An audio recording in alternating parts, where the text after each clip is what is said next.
You're watching Access LaPorte County Channel 97. Coming up next is the July 5th meeting of the LaPorte County Board of Commissioners. You can find more information for this meeting at www.accesslaportecounty.org. Recording in progress. We'd like to call the LaPorte County Commissioners meeting to order Wednesday, July 5th at 10 o'clock. And Reggie, would you lead us in prayer?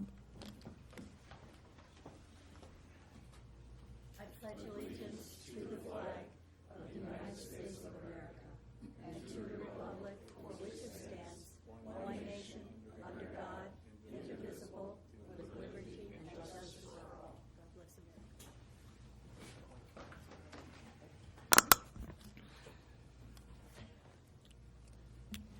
Roll call. Commissioner Grammarosa. Present. Commissioner Merzinski. Present. Commissioner Haney. Present. You have a quorum. Consider agenda. Madam President, one thing I'd like to add, after the department heads' comments, correspondence. We have something here to read into the record. And with that, I would make a motion to approve the agenda as amended.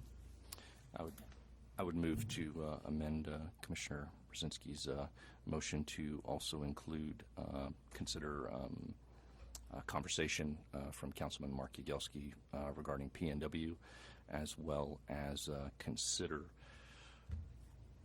the approval of fairground projects. Our last meeting, the Director of Facilities came before us to ask for support to go to the council.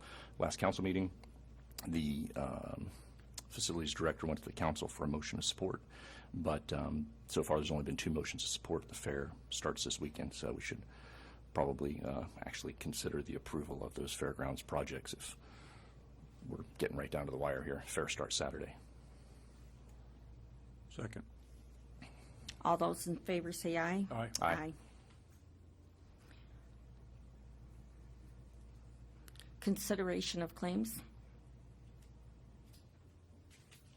Commissioners, we have payroll for the period ending 6/23/23 in the amount of $2,087,627.34. And we have operating expense claims in the amount of $2,873,768.55 for your consideration. Move to approve the claims and payroll. Second. All those in favor say aye. Aye. Aye. Public comment. We are now opening public comment.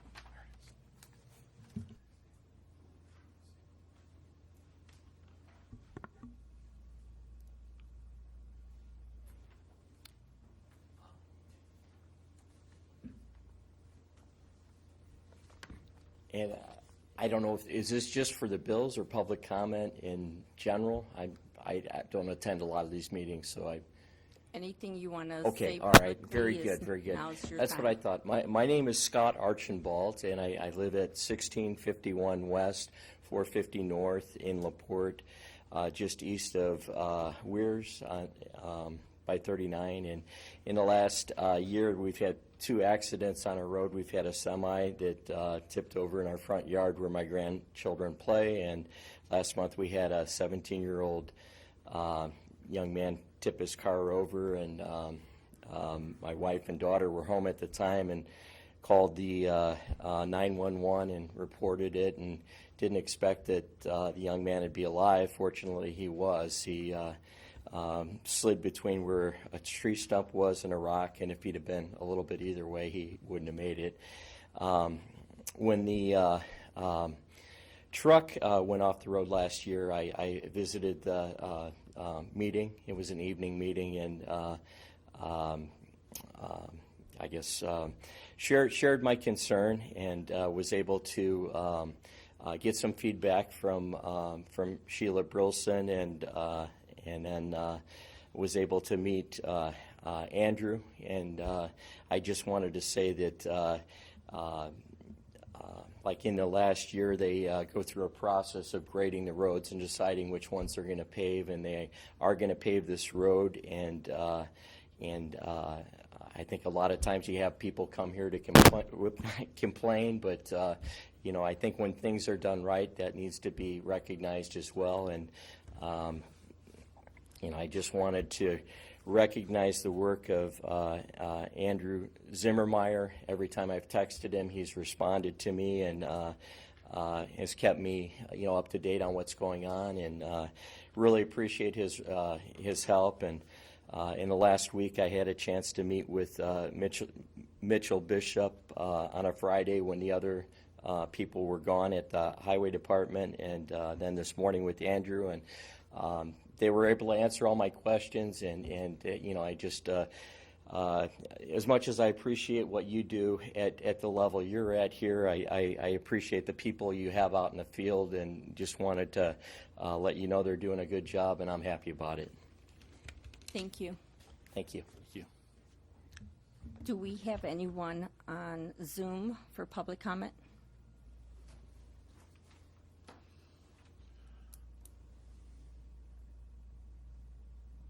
Public comment going once, public comment going twice.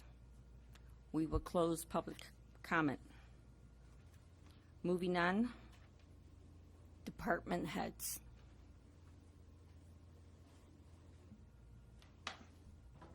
Go ahead. They can wait to hear what I have to say. Really? Okay. Hi, everybody. Mark Yagelski, LaPorte County Council. I'd like to ask for consideration of the commissioners to put the property next to Michigan City, next to the fire station, up for demolition. I think phase 2 will be, of course, be a development there at some point to help, because we're going to be there for a long time. But at least that's the way it gives some parking, because parking is a rare area around that area. So at least gives an area that we can at least put stone down and do it. But I'd like to go to the next level of that, please, if we can, consideration for demolition. And your name is? I said Mark Yagelski. Okay. Yes, I said. Want to make sure. I see your ID. Yes, you can. Yeah, this is the project we've been working on for a long time. Yes, sir. I know when I was on the council, we started this, looking at it, and I thought it was already being worked on, but if it's not, I would make a motion that we approve starting demolition. For bids for demolition, yes. Put it out for bid, yeah. All right, thank you so much. Second motion to go out for bids for the demolition of that old structure next to the fire station in Michigan City, or the EMS. EMS base in Michigan City. Thank you. We have a motion and a second to proceed with getting bids to knock down the structure next to the fire department in Michigan City. The fire department or Yes, EMS? EMS.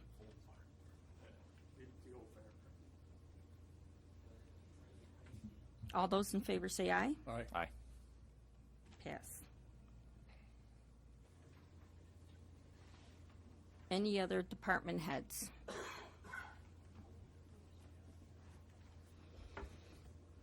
Reggie Korthals, MS4 permit coordinator for LaPorte County. Couple of things. One, ITEM has contacted me, and they will conduct a full permit audit in LaPorte County on July the 24th, 25th, and 26th. I have spoken with them at length. Normally, the audit process is to come out and look at any facilities that are owned and operated by the county.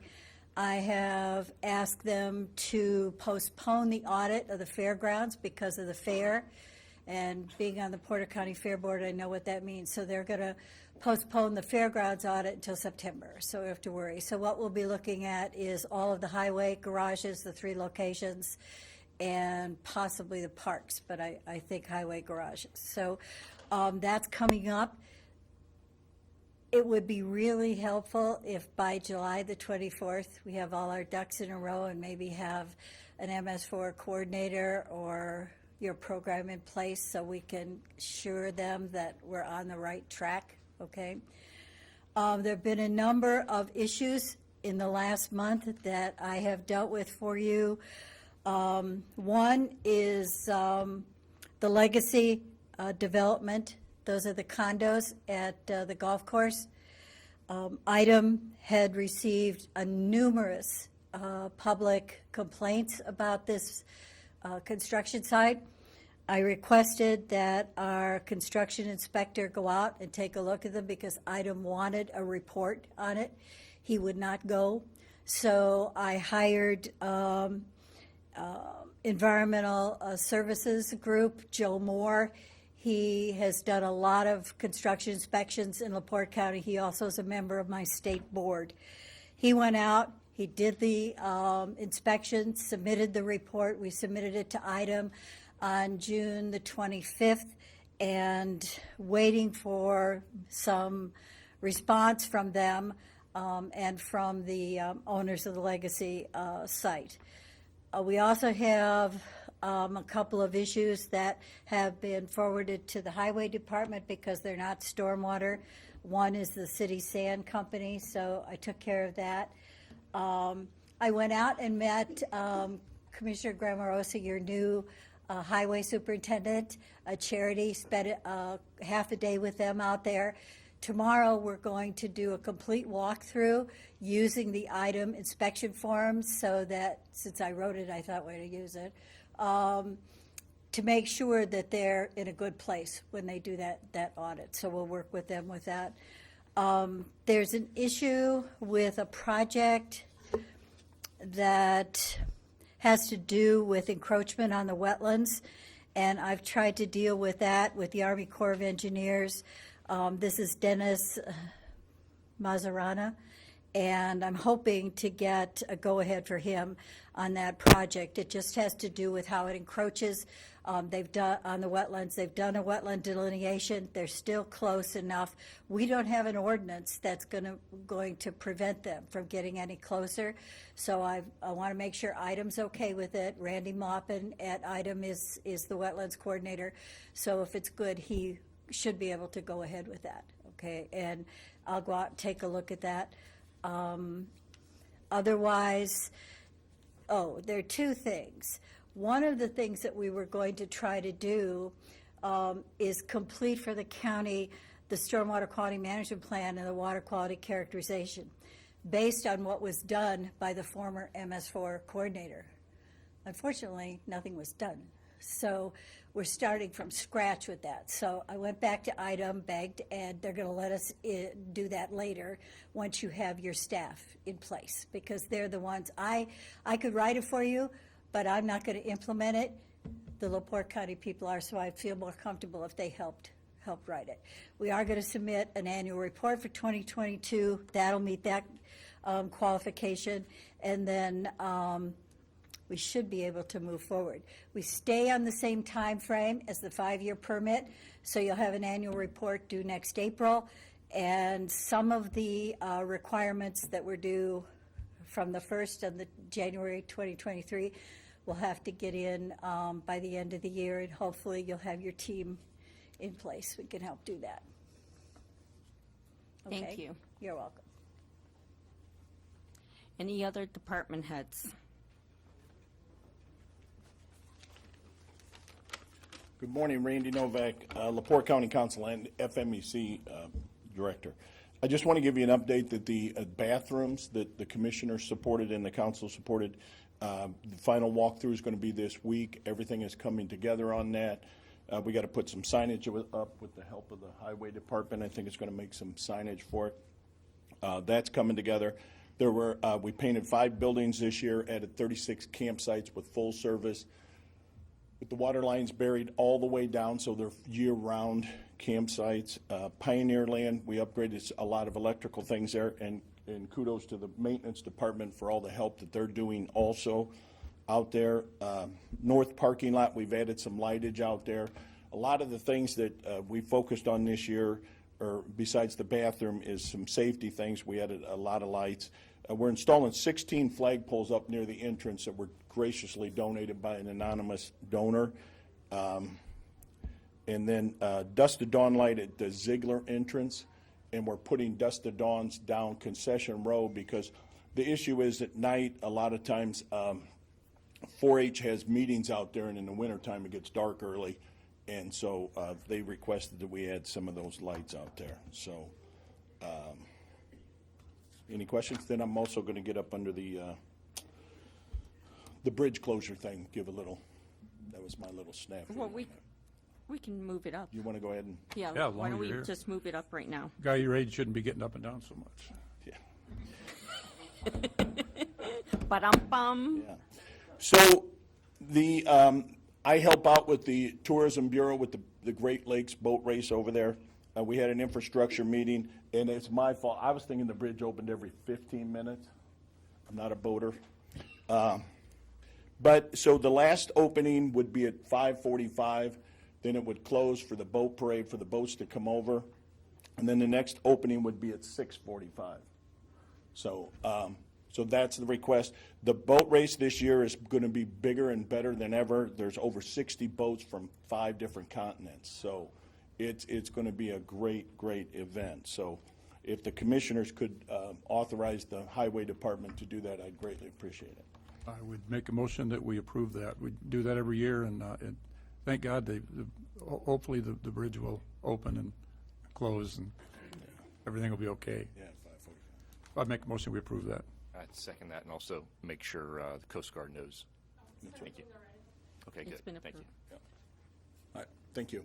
Thank you. So we have a second, and we have a motion and a second to approve the closing of the Franklin Street Bridge at 5:45 to 6:45. All those in favor say aye. Aye. Aye. Pass.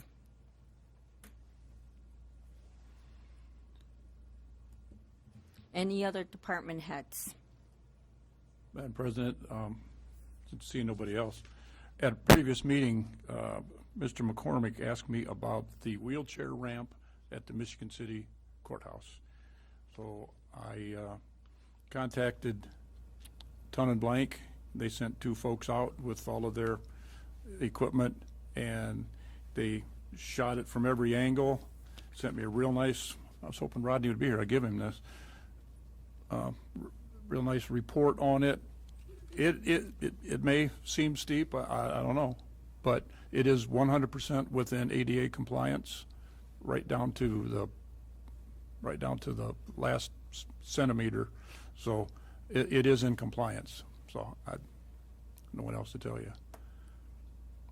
And as both guys kind of hinted around at, they didn't really come right out and tell you that this Saturday starts the 177th fair, LaPorte County Fair, the biggest fair in the state of Indiana.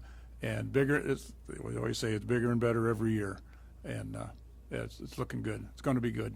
So I don't know what day it's going to rain, but it always rains one day of the fair. So come on out and enjoy the fair. That's all I have. I have something.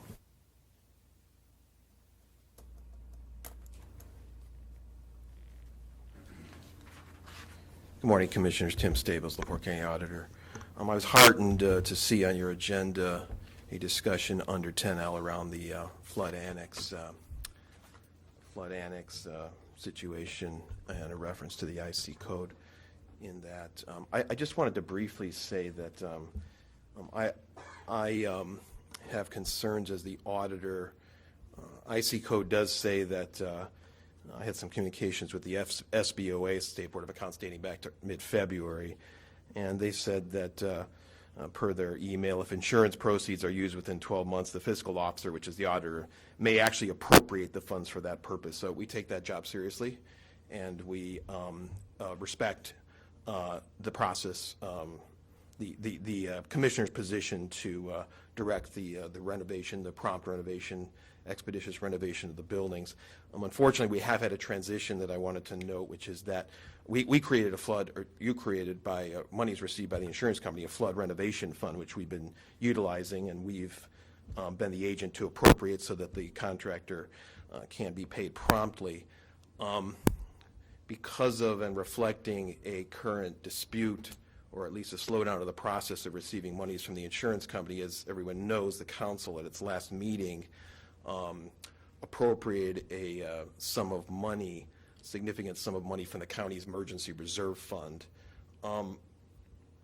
The project is deemed to be a public work per the SBOA. I just want to A public work is defined in Indiana Code Section 36-1-12-2 as, quote, the construction, reconstruction, alteration, or renovation of a public building, airport facility, or other structure that is paid for out of a public fund.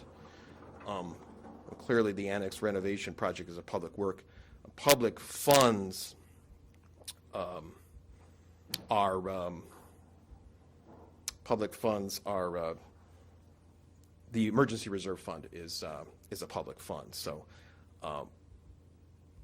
that triggers the public that triggers the requirements under the public works statutes, which are that if it's the amount of the project is under $150,000, there's 3 quotes that are required. Greater than $150,000 is a public bidding requirement to spec it out, scope it out, bid it out, and award to the lowest responsible and responsive bidder per state code.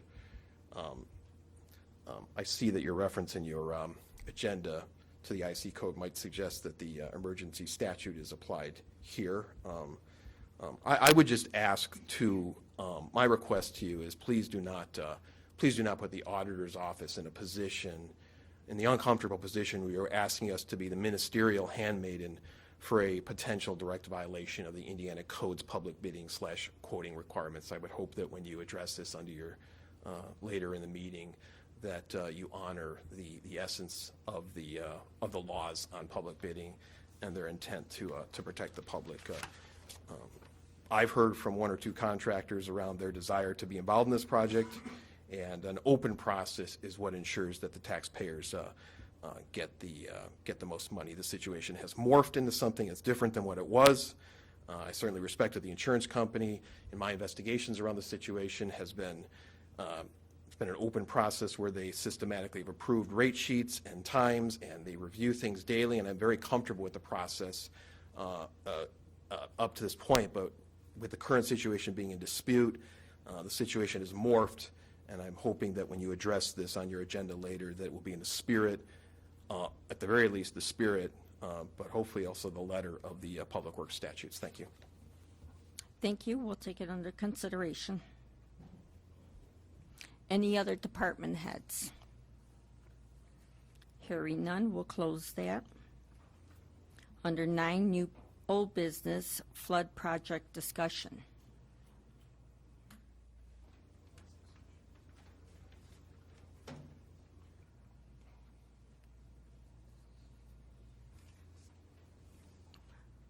We're discussing the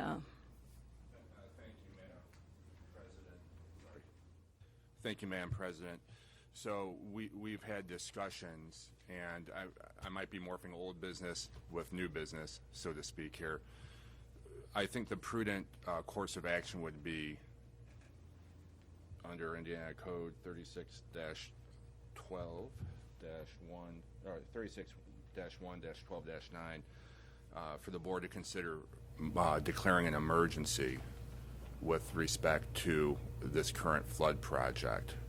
The reason being is, as Mr. Stabos aptly commented on, this went from an insurance job where we weren't using public funds, where we need to use public funds. And when we use public funds, we need to comply with the law. And the law clearly states under Title VI of the statute I just cited that if you declare an emergency, then we would have to request at least two bids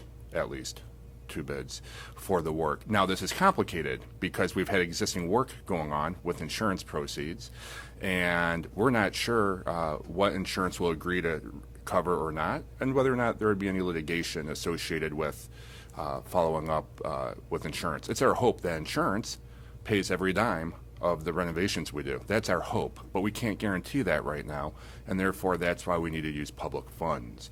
The nature of the emergency is that we've had ongoing repairs and renovations going. We're in the middle of a project, and as I don't know if anyone, or for anyone that was at the prior council meeting, we went over the emergency nature, or that was discussed, about whether or not we would have to relocate our inmates at the jail and continue to have other departments and their employees continue to be not in the building.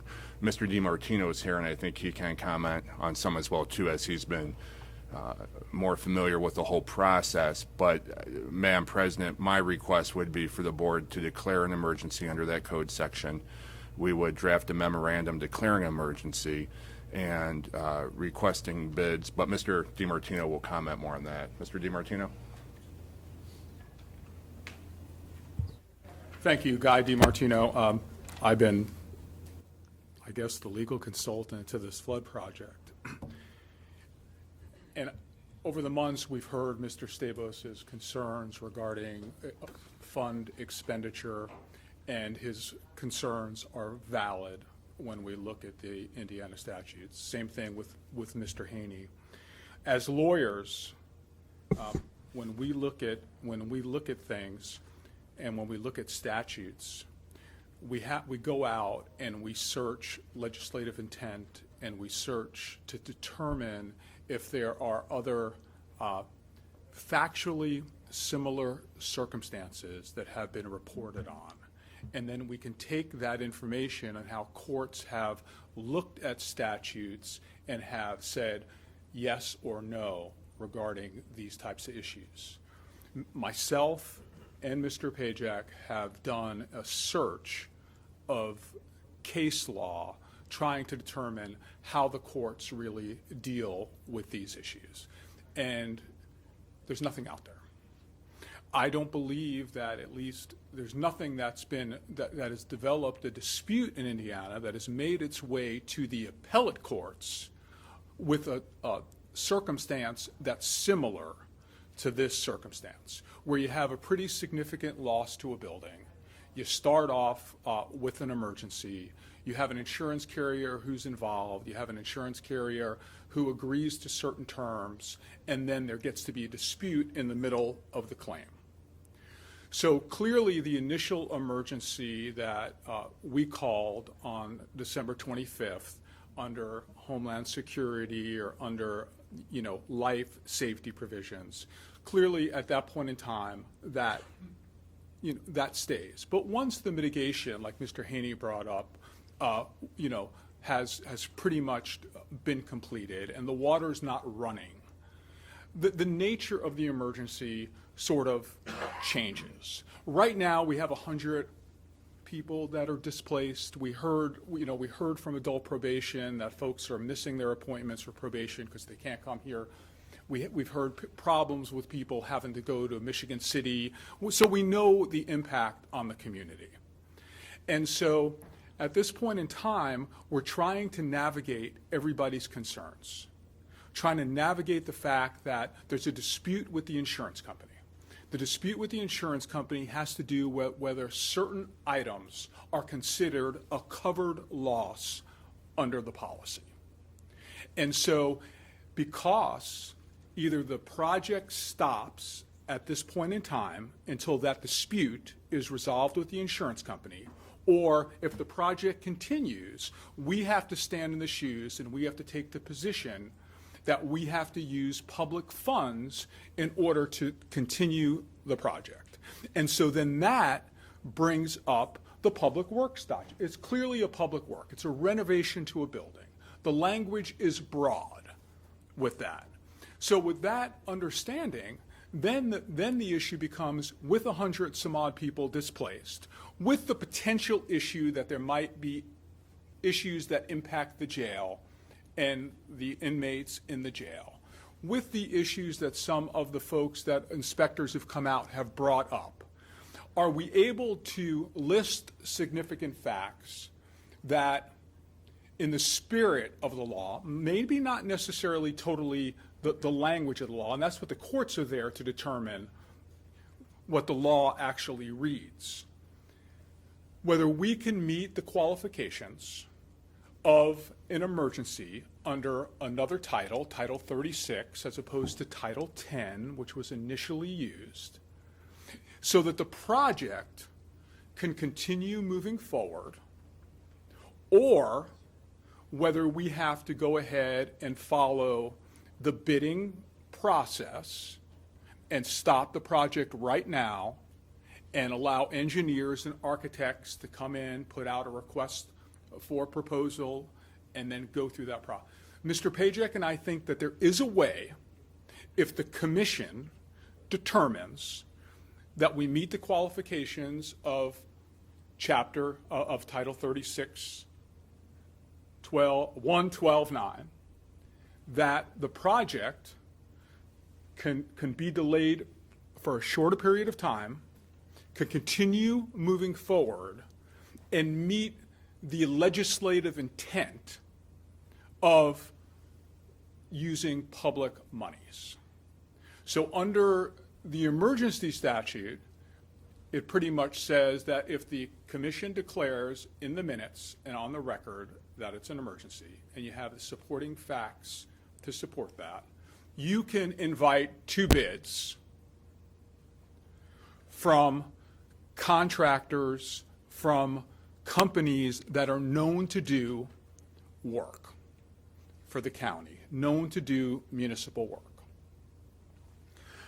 The problem or the difficulty is, because the building is torn out, because some work has been already completed, other work is in the midst of it, how do we, as commissioners or attorneys or the rest of the county folks, how do we put together a scope for that?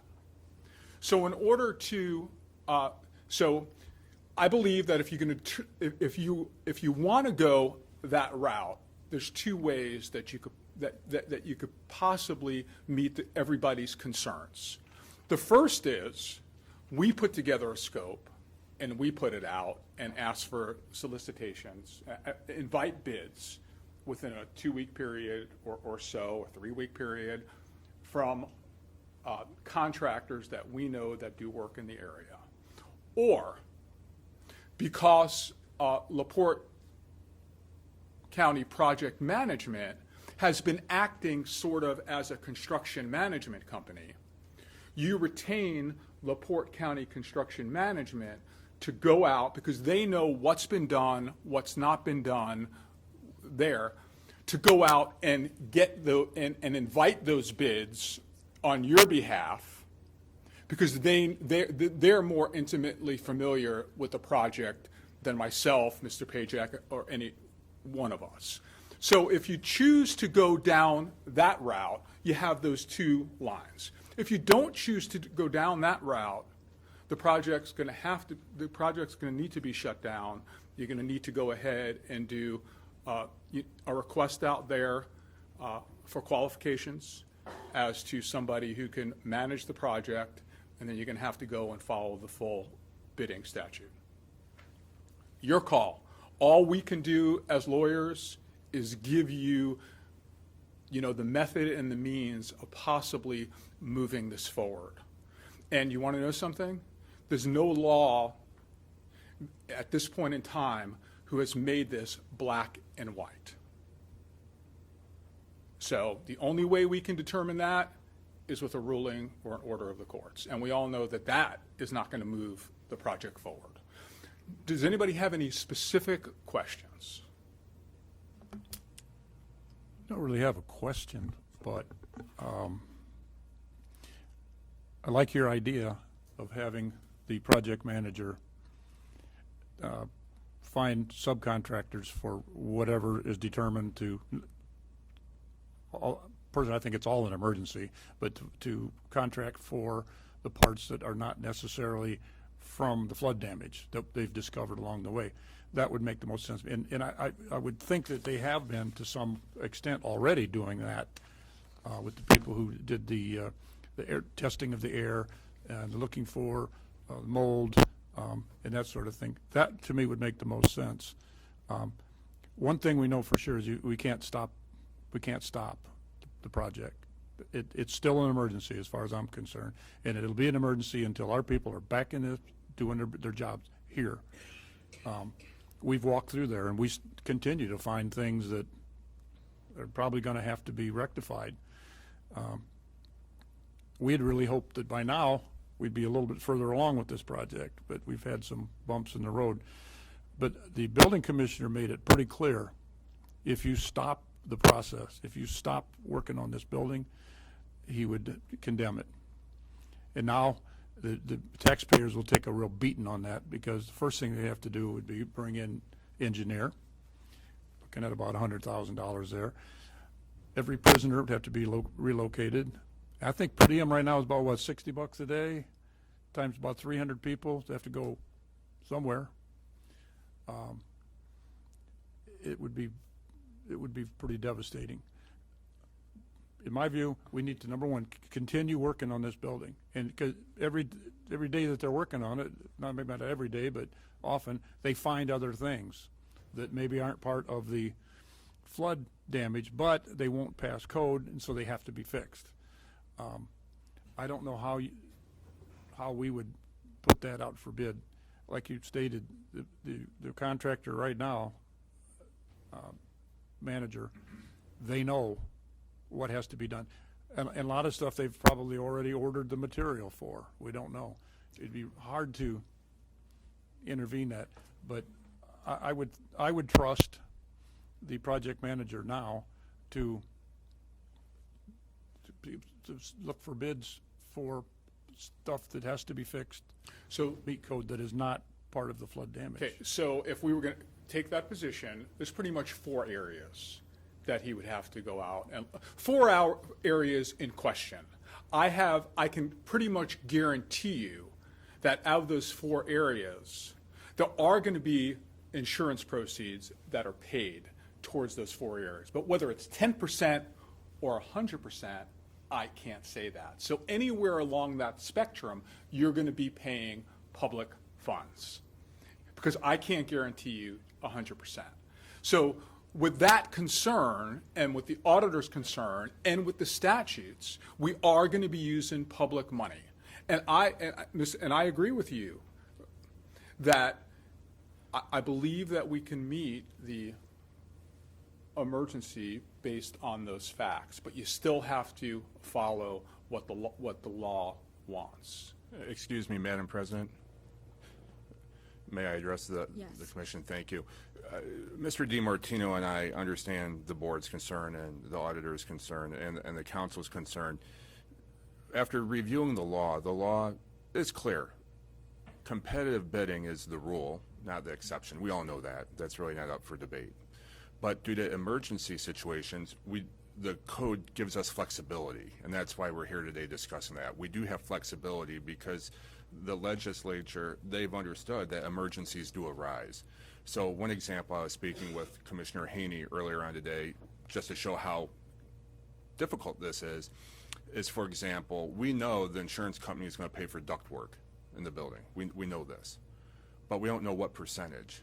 So I understand, Commissioner Mrozinski, your concern. How do we send something out to bid when we don't know if it's going to be 20% of the ductwork or 50%? That's an unknown right now, and we understand that complexity. With that said, though, the legislature has also been clear where we do need to have competitive bidding, even though it's less formal as a typical public works project. I just want to advise the commission that should the commission declare an emergency today under 36-1-12-9, we need to put that on the minutes today, and we also have to provide names of the people we're inviting to bid. Okay, so I see 3 different issues happening here, so I'd like to address all 3 different ones. The first one being the emergency. So we did they declared an emergency the day of the incident, which was back in December 26th of 2022.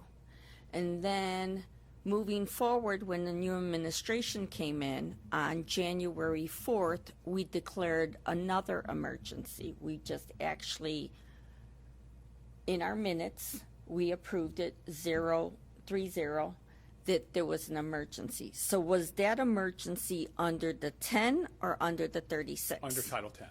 Under Title 10. Which is,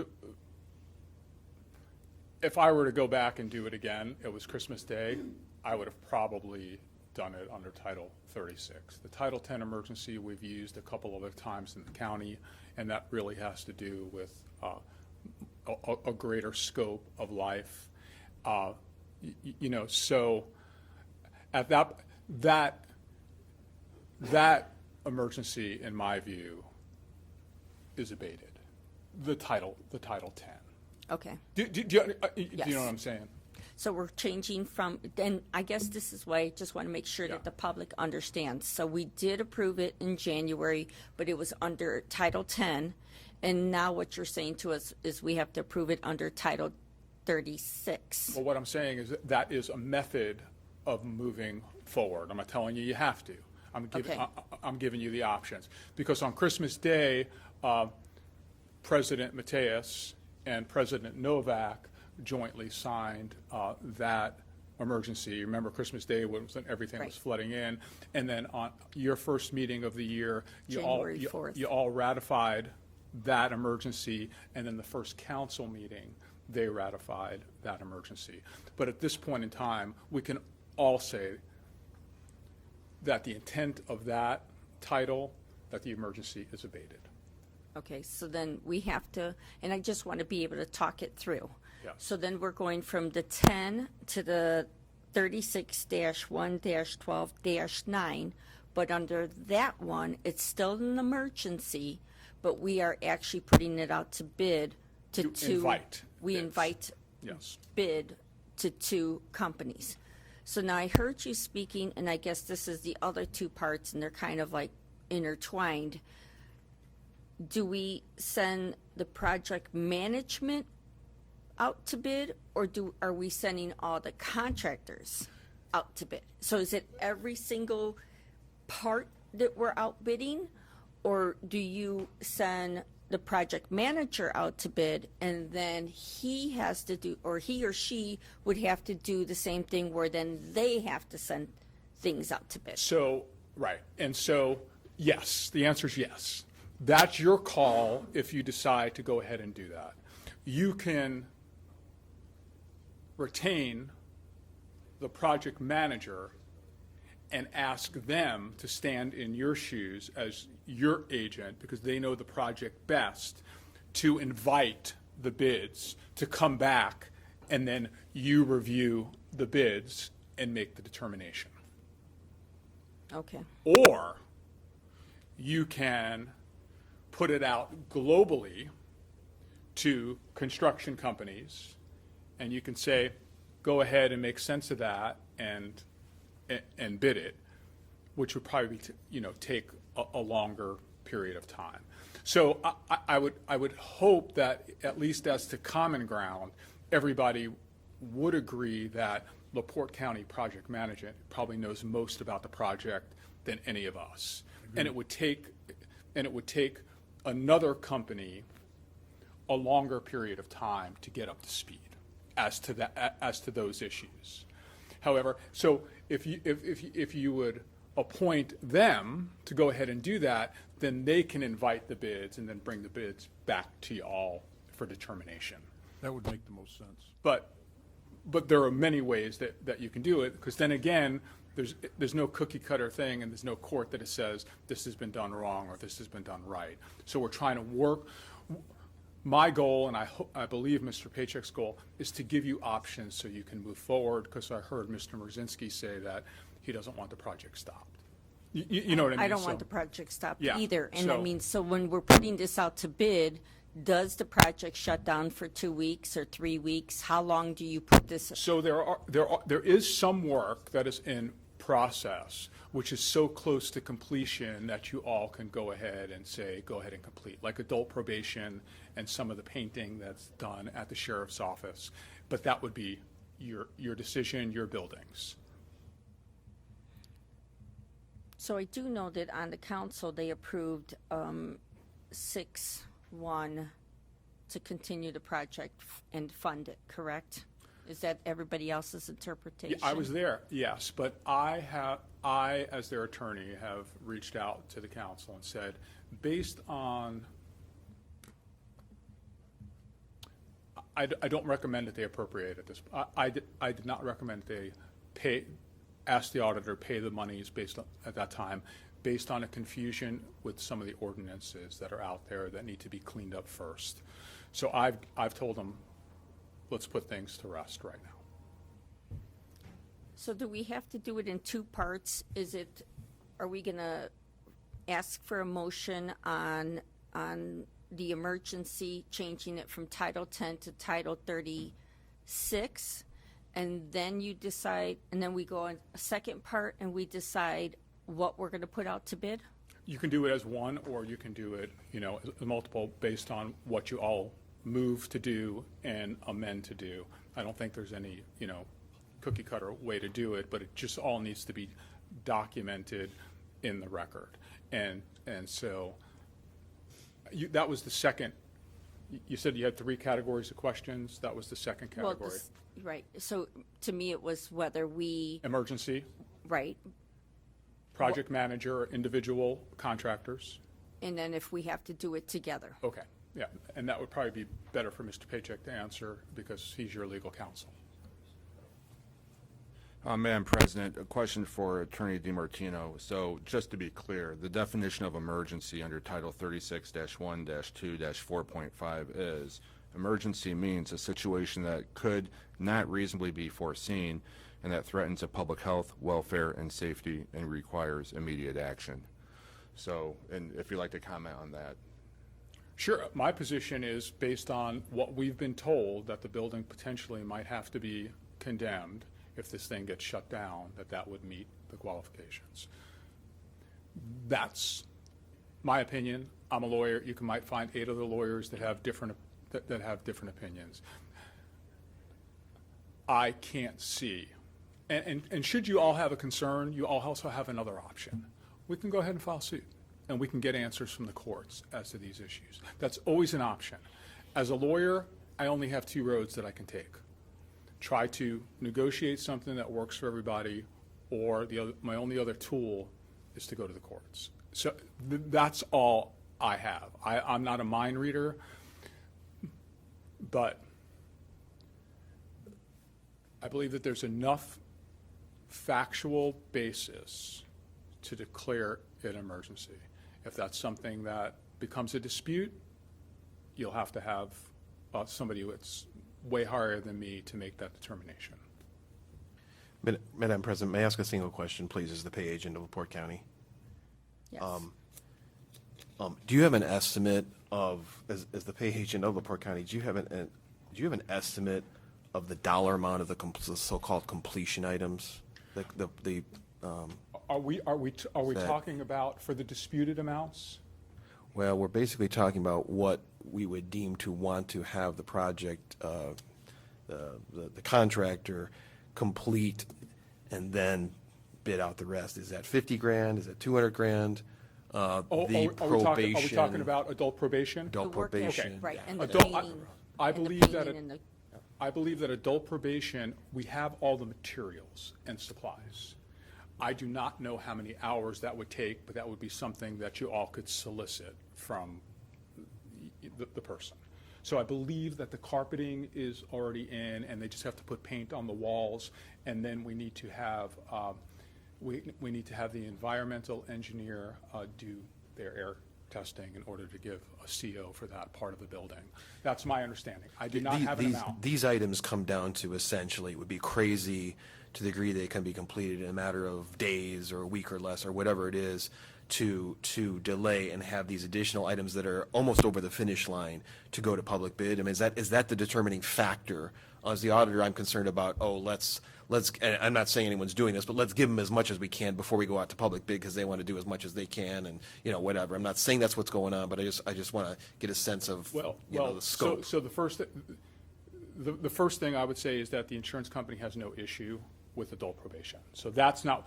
The second thing that I would say, in order to meet Mr. Mrzinski and Ms. Grammarosa's concerns, was that their concern with Mike Poland, who came in and said that if this project stops, that I'm going to condemn the building. Whether that is, I don't know anything about that. So I believe that part of the analysis is that something's being done. It has not stopped. That's my thought. Did I answer your question? I can't give you a dollar amount. Yeah, no, I I don't mean, know. is the extent of it adult probation? There's a few other things. Well, it was my understanding that it was also painting that was to be done in the sheriff's office still. Okay. And they already have the paint, so, Okay, good enough. yeah.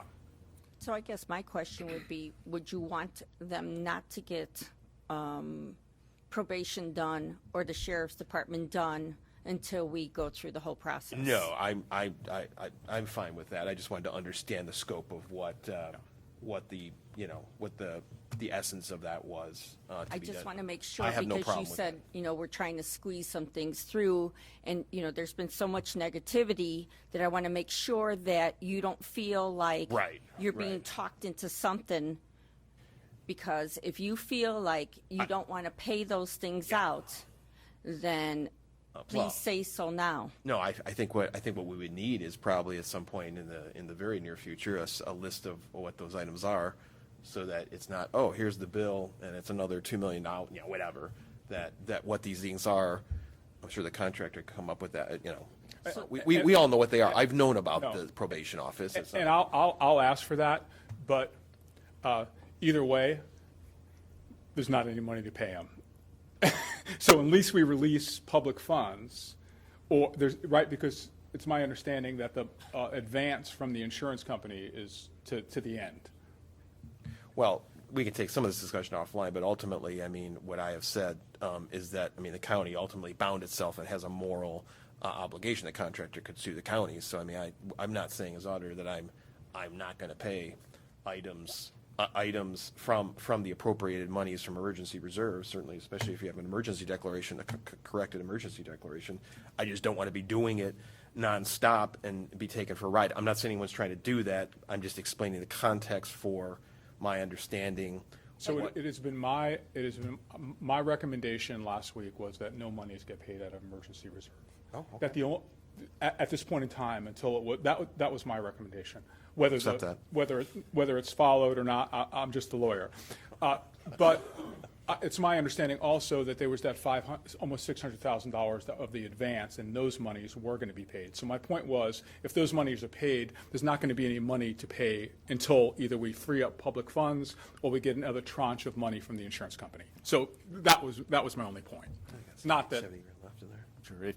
If I may, I think we're also kind of blurring a few different issues here, like the work that needs to be completed in probation, and the sheriff's department has already been approved, or at least line item approved by the insurance company. So that's not something that's outside the realm of what we know they're going to pay, unlike, you know, the rest of these issues that we're talking about. Unlike the water 1.7 lines, billion. correct. Yeah, unlike the water lines and stuff like that. That's already been taken care of.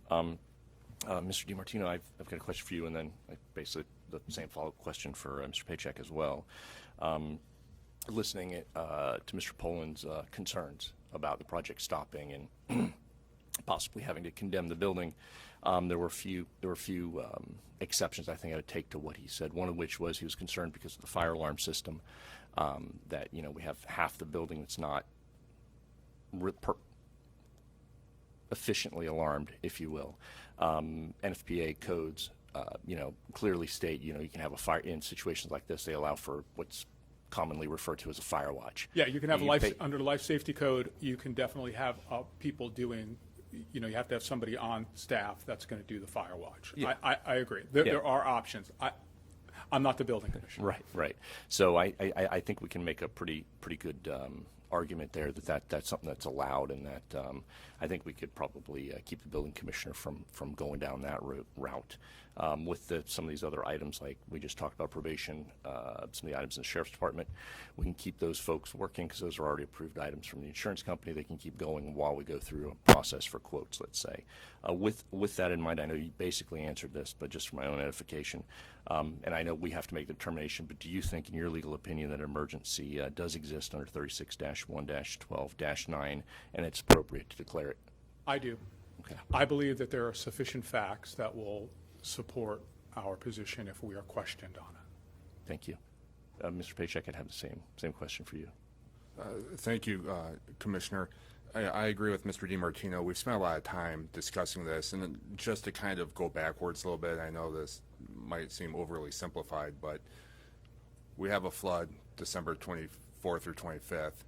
Obviously, that's an emergency. No one's going to dispute that. So we have to act on that. It's an insurance claim. We have insurance. We're not using public funds. We think all is good. We're going to go along our merry way and expedite this process because we have insurance. then the snafu is insurance not agreeing upfront to pay for everything. I don't know if they said no yet, but they just haven't given us additional funds and agreed wholeheartedly with these other expenditures. So that's the nature of the emergency, because we have walls gutted, we have people displaced. We've also found out we had the issue with some lead in the water, if I'm not mistaken. And so now when we're in the middle of a project with people displaced and these other issues coming up, with the uncertainty of what insurance will agree to cover or not to cover, I believe that is germane to the nature of the emergency, if that's helpful at all. Thank you. You know, so the other option would be like we did with the courthouse. I know that Brown Mackey is no longer available.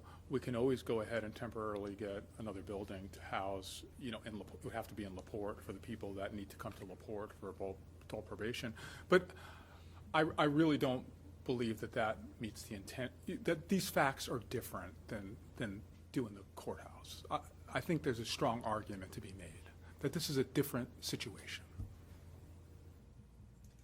Would also add, Madam President, I'm sorry, I'd also add that, as Mr. DiMartino commented earlier, these statutes, they have not been interpreted. So it's not as if we look up these statutes and there's, 1, 2, 3, 5, or 10 cases discussing what's an emergency and what met the criteria to establish an emergency. So that's why it's my, I don't typically give opinions during meetings, but I will at this time, because we're discussing public funds and the public should know, is that it's still my opinion that these statutes are designed to give municipalities or local governments flexibility to meet these needs. Thank you. Thank you. Any other questions, Mr. Haney? Not at this time. Thank Ms. Grammarosa? No. Mr. Mrzinski? Thank you for your time. Thank you. So I'll entertain a motion first to declare it a emergency under Title 36-1-12-9. I would make that motion. Do I have a second? Based on the advice of both the attorneys who are here today, saying they do believe it's appropriate to declare, I'll second that. So we have a motion and a second to declare an emergency under Title 36-1-12-9. All those in favor say aye. Aye. Aye. Passes 3-0. Now, the second portion of this is, what do we send out to bid? I would make the motion that we allow the project manager, since they know the business way better than we do, if there's damage that is not, that they determine is not part of the flood, but just part of wear and tear, I guess you would call it. Can I even broaden that a little more? I would suggest that for the areas that the insurance company has questioned, that we assume that that is the work that we need to complete. That's on the our 4 own. areas. Yeah, you know what I mean? As opposed to trying to parse it out. So that way, that's the worst case scenario, and if we get the money back from the insurance company, we're ahead of the game. Otherwise, we're pinholed. That would just be my recommendation. So we have a motion on the floor to have the subcontract, the project manager put out to bid the projects, the 4 projects that we've identified. Excuse me, Madam President, I apologize for interrupting you. Pursuant to Indiana code, we have to name at least 2 bids, the people that we're inviting to bid. So, Mr. Payton, so this is just the first step. We're not inside that code yet. Right now, they're discussing potentially getting a professional services person to invite those bids on their behalf. So we're not there yet. Then there'll be multiple bids. So this is sort of like, the way that I'm envisioning it would be like a 2-step process. First, you'd have to retain the project manager to step in your shoes and be your agent. And then they would solicit the multiple bids under the chapter, and then that would come back to you in maybe 20 days or 14 days, however you do it, so you all can make a decision on the contractors. You know what I mean? So right now, we're above the 30. Does that make sense? It does.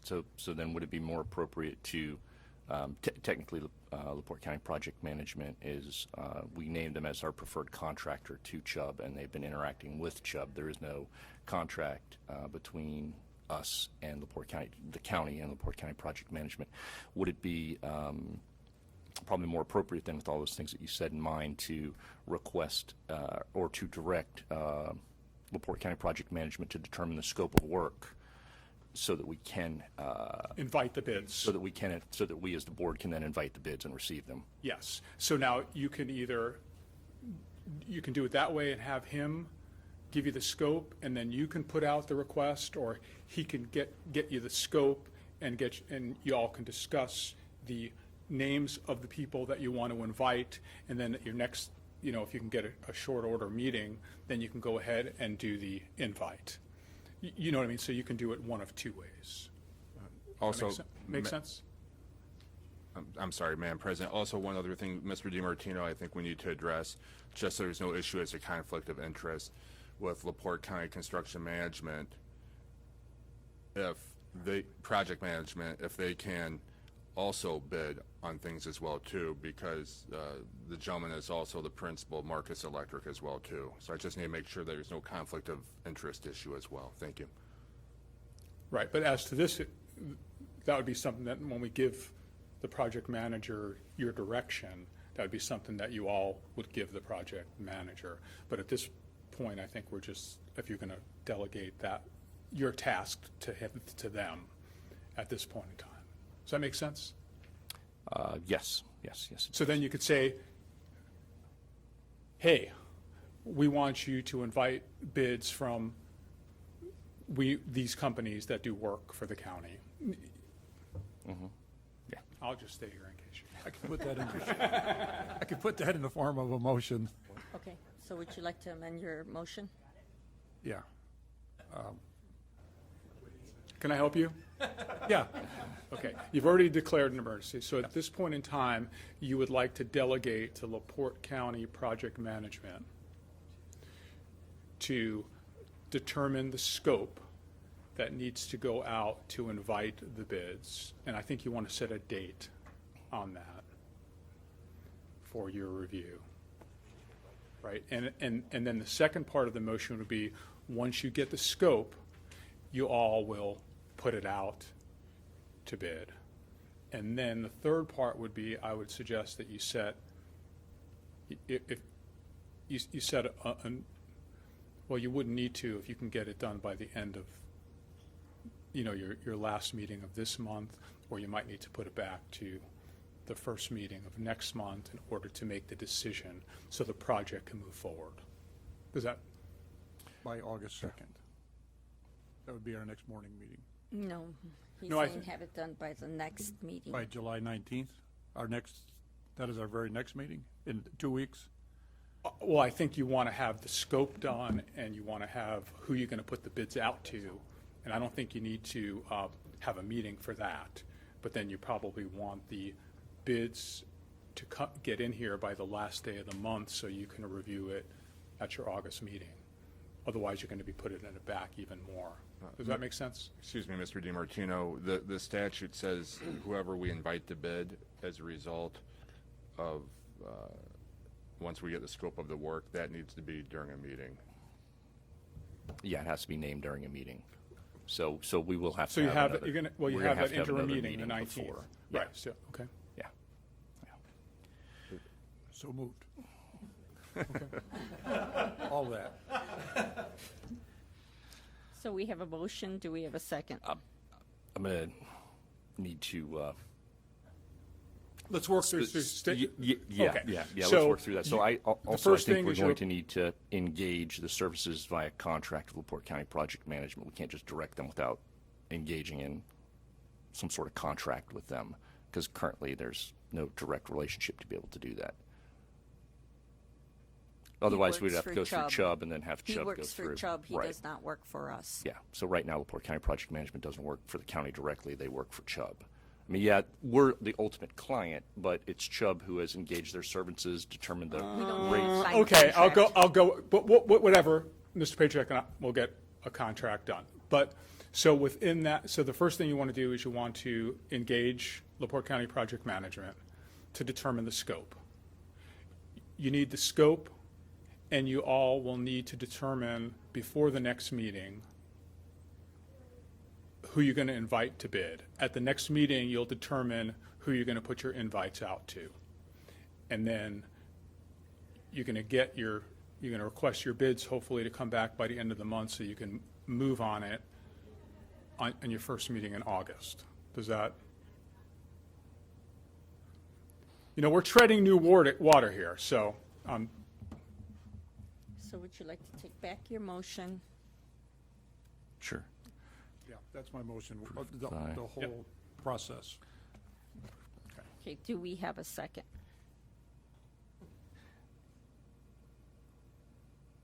Give me just a moment here. I'm going to try and write this down and repeat it back and see if, based upon what you said, that way we have it word for word in the record here so we make sure everybody's on the same page and we can dot our I's and cross our T's, so to speak, here with SBOA as well, should they come back and take a look at this. So I would assume the motion would be that we are going to engage the services of LaPorte County Project Management for a scope of work relating to the insurance-related items that that may not be covered by the insurance company relating to the $1.7 million in requested funds that went before the council, and direct them to come back to us with that before our next meeting, which will be July, is that 19th? Find out here. Yes, it is. Okay. Before July 19th. Do we need anything else with that?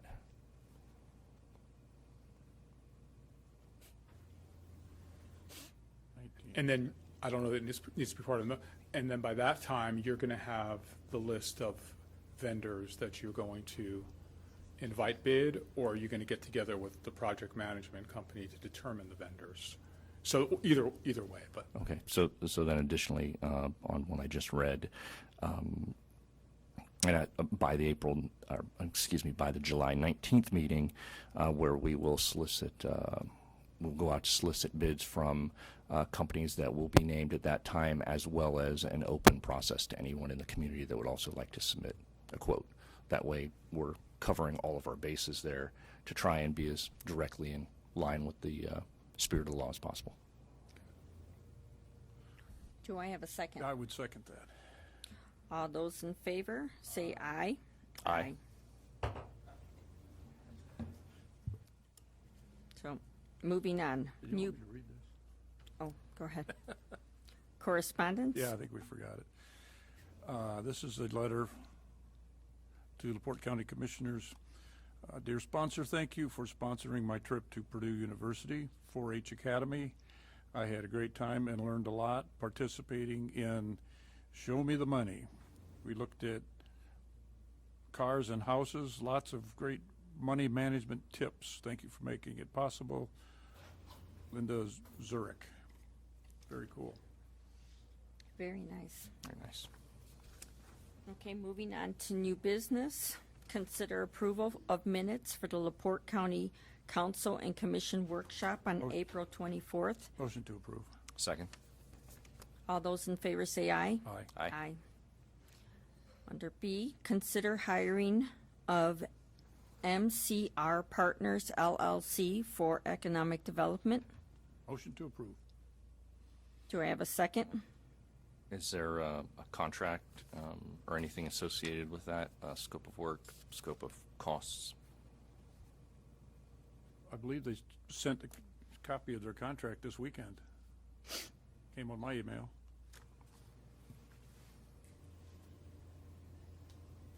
Check here. I don't.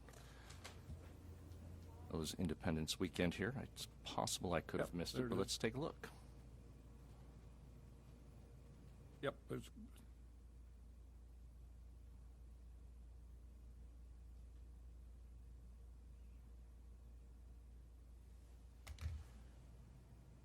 And would this have come from, Move along. would this contract have come directly from MCR Partners? Right. I'm checking in my spam box here right now. Matt I could Reardon. be missing it. I don't see it in my other box either.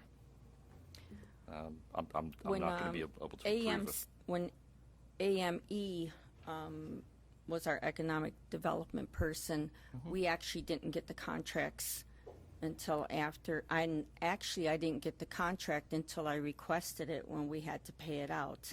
So I believe it was just in your possession, and we until we requested it from him 4 or 5 months later is finally when I got to see that contract.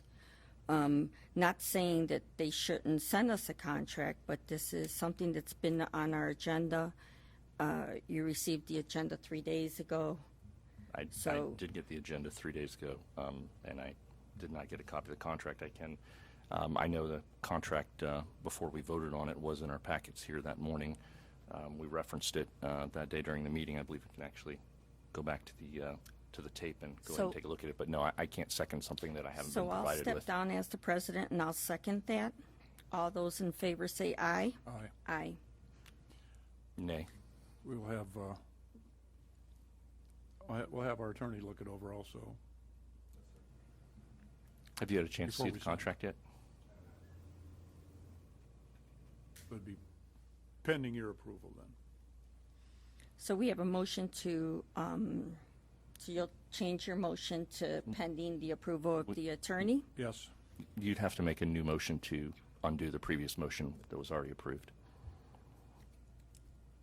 So can I have a motion? Add that to the motion that we just voted. You have to cancel that motion. So that a new motion would be that we hire MCR Partners LLC for economic development pending the contract being approved by our attorney. And I'll step down as president, and I'll second that motion. All those in favor say aye. Aye. Aye. Nay. Okay, moving on. Consider discussion about MS4. So if you'd like to come up, because I believe you're going to have to help us on this one as well. So the way that MS4 has been working since the beginning of the year is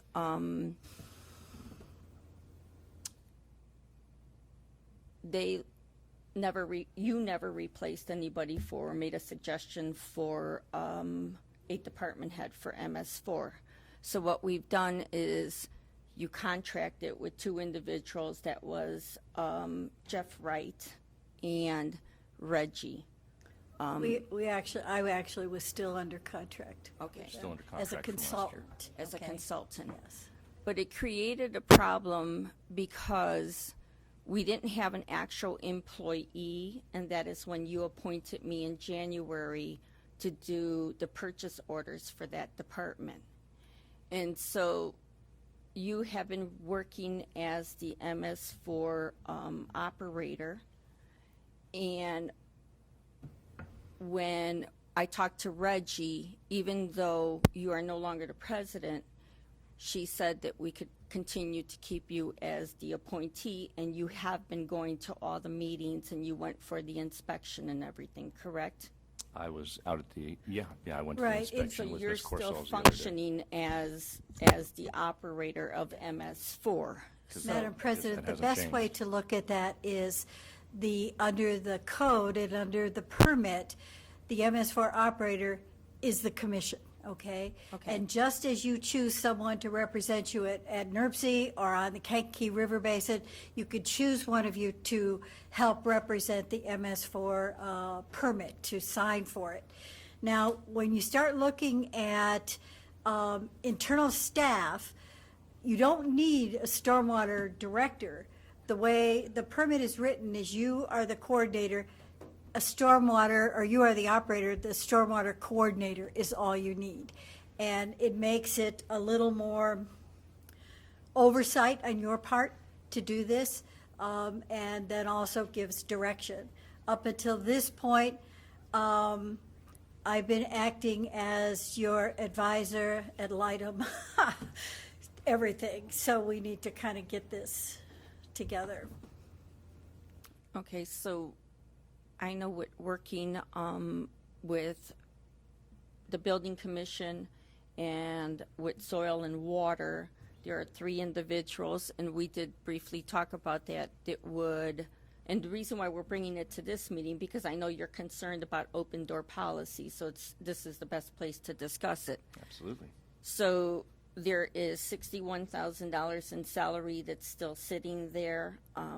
There are 2 department heads and a part-timer that would be willing to take over those responsibilities and form a department within those 3 individuals.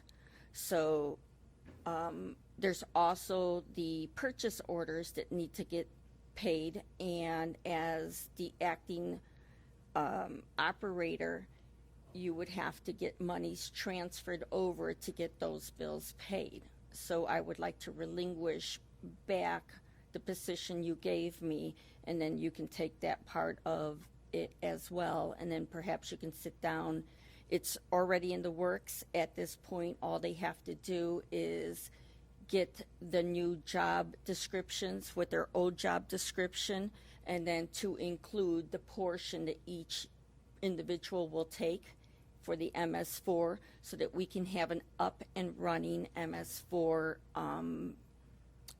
department within LaPorte County, so that this way we're not using vendors to not, and I understand that we're going to continue to use you for certain portions of it, but we do have to get this internally up and running. So would you agree to that? Just for clarity's sake, I didn't appoint you to do the POs at the beginning of the year. You assumed that role. That's a duty for our administrative assistant, not for a commissioner. I mean, if we all at the beginning of the year took on different roles to try and help and ease the the startup process there. For example, for several months I was the one uploading our different ordinances and minutes and agendas to the county website. I mean, it's not the role of a commissioner. That's why we have an executive assistant. But the executive assistant does not do departments, other people's work. This was something Commissioners is a department that falls underneath that. we do not do purchase orders for other departments. So are you saying that any department can walk into our office and have us start doing purchase orders for highway, for 911, for any, maintenance? Is our 911 director, our maintenance director, our highway department, are they commissioners? They County commissioners? They work for us, but they do their own purchase orders. They do their own purchase orders. MS4, when it was up and operating, it did its own purchase orders.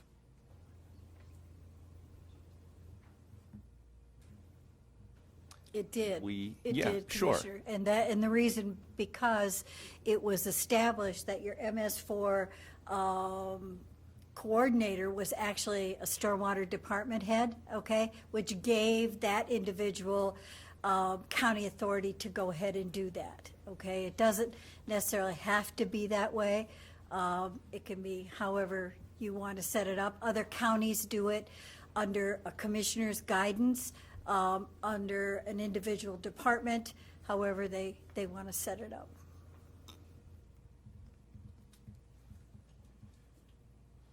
So can I have a motion so that we can put the MS4, not just the liaison position, but getting the whole department back together under the liaison that's working on it right now? Yeah, I would make that motion. Can I ask a question? Does that mean me, the liaison? Is that who you're referring to? Well, he Oh, is for him, okay. functioning currently. Okay. He has gone to all the meetings, correct? Has he gone to all your meetings? Oh, yes, yes, He went for the inspection last week Yes. at the highway department. yes. And so it's only fair, even though I've worked on getting all the people for him and doing the purchase orders, that he does every portion of that job, and that we're not just doing the paperwork and the grunt work, that, whoever is going to be representing the MS4, that they take on every single portion of that. That's correct. And also rest assured that you, as the president, will always be kept informed of what's going on and how the permit is going. Okay, so then we do have difficulty with that, Mr. Paycheck, because unfortunately, we don't always get information because we kind of get, two commissioners cannot discuss anything. So how do we resolve that issue? I do know that we can have like joint sessions. Maybe we have to, how do we work around the fact that we're not getting information because, it's an open door violation? It's always thrown up that it's an open door violation. So there's a concern that just receiving information is an open door violation. Yes. I have not heard that concern. Obviously, taking final action is an open door violation, but you can receive information. You just can't take final action or discuss final action, if that makes sense. I think the clarification there would be that, so for example, in this situation, Ms. Corthals could give information to All three any of of the you. three of us individually, but we can't, two or more of us couldn't meet directly with her outside of a public Right. meeting to receive information collectively. So Ms. Corthals could, give an update date like she did here this morning. She could theoretically, and I believe it would be within the content of the law, to meet with each one of us individually, give us the information. But together, we can't, under the open door statute, we can't meet collectively to receive information directly from her as a group if it's outside of the public eye. I understand. What I'd like to So do there's is make sure that when we meet, if you are going to have Commissioner Haney be the contact, that an agenda is created, you get a copy of that, so you know everything that we're going to talk about at that meeting. And so if you have any input, either one, you could share with me or the commissioner, and we can make sure that that's discussed at the meeting. And then following the meeting, any minutes or anything that we come to decisions on would be shared with you. That's been my understanding of open door laws, as long as you're not making a decision. Receiving Right. information, that's not a violation. It is not a violation for all three of us to sit in a meeting that we are receiving information. Right. As long as the three of us do not sit there and start discussing how we're going to resolve that issue. So I would ask the attorney to look into that and see if in fact we can, because that would basically say when you have a public hearing, two of us can't be at that public hearing because we're receiving information at a public hearing. So That it's would publicly say noticed meeting. if two of us were walking down the hallway and a department head walks up to us and is explaining how their department is working, we have to say, nope, we can't, two of us can't hear your information in a hallway because that's a violation of open door. I think that we need a better translation, or, because I do know that we do have a form where we fill out, say hypothetically, when you wanted to meet with all three of us, and we filled out a form and we advertised it and we said that we were going to be getting information. So there has to be some way that we can collectively gather information without having to make a decision. If you can look that up for us. I think it's based on public participation. I meet with other counties, probably 5 or 6 other counties where I do meet with the county commissioners when I share something with them. For instance, the audit. All three of you will be invited to the audit. So that is items sharing their findings with you, okay?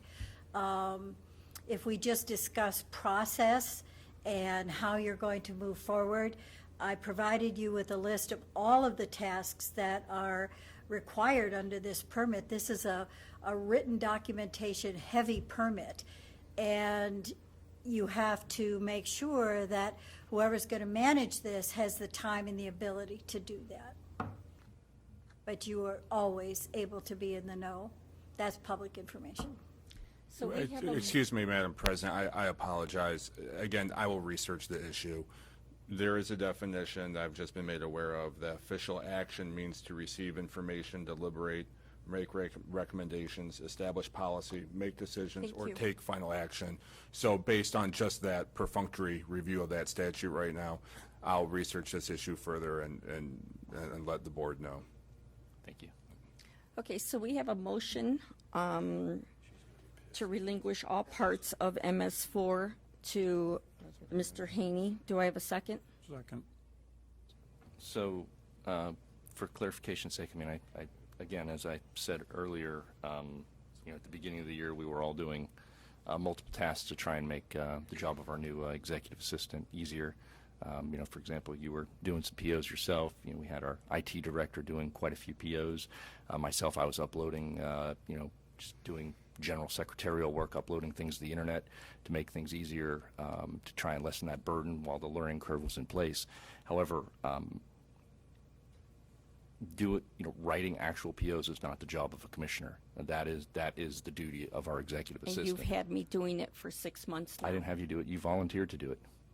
You volunteered to do it. You've forced our IT director for hours and hours and hours on end every week to do POs that our executive assistant should be doing. I mean, we're in July 5th now. I was more than happy for a couple of months to help, ease the transition and get things up and rolling, but there's no point in us having an executive assistant if they're not going to do the duties of an executive assistant. That is a department, sir. That is not the duties. When you chose to hire The board. contractors The board instead of, but where are we at this point? So you've been the representative. Where are we at this point? What have you done to rectify to get a department head into that position? Taken numerous steps, including Ms. Corsall was gracious enough to, at one of the last statewide meetings, to try and put out feelers to get someone to apply for this position, someone qualified. We haven't been able to.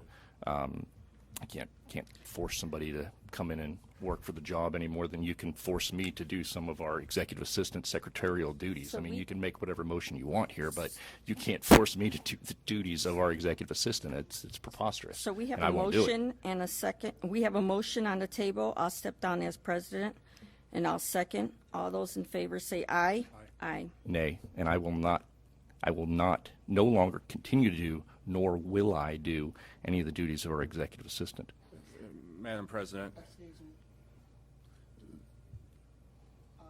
Our administrative assistant would like I just the want to floor. make it I never asked you to do any of my duties for my job. Darlene, the IT director, she trained me from day one with the purchase orders. She showed me how to do it step by step. I took notes. I entered the purchase orders. Everything that I pretty much learned of this job, she gave me an example, or she demonstrated, and she showed me how to do it. And my learning curve, I don't have any problem because I'm a fast learner. And I just want you to know, like I said, I never asked you to do any part of my job, nor do I want you to do any part of my job. I'm well able. And as far as uploading information to the website, I never received a code, so I didn't have access to the website. So going forth, I appreciate you maybe wanting to help me, but it's not required of you. So I don't have a problem doing my duties. Okay.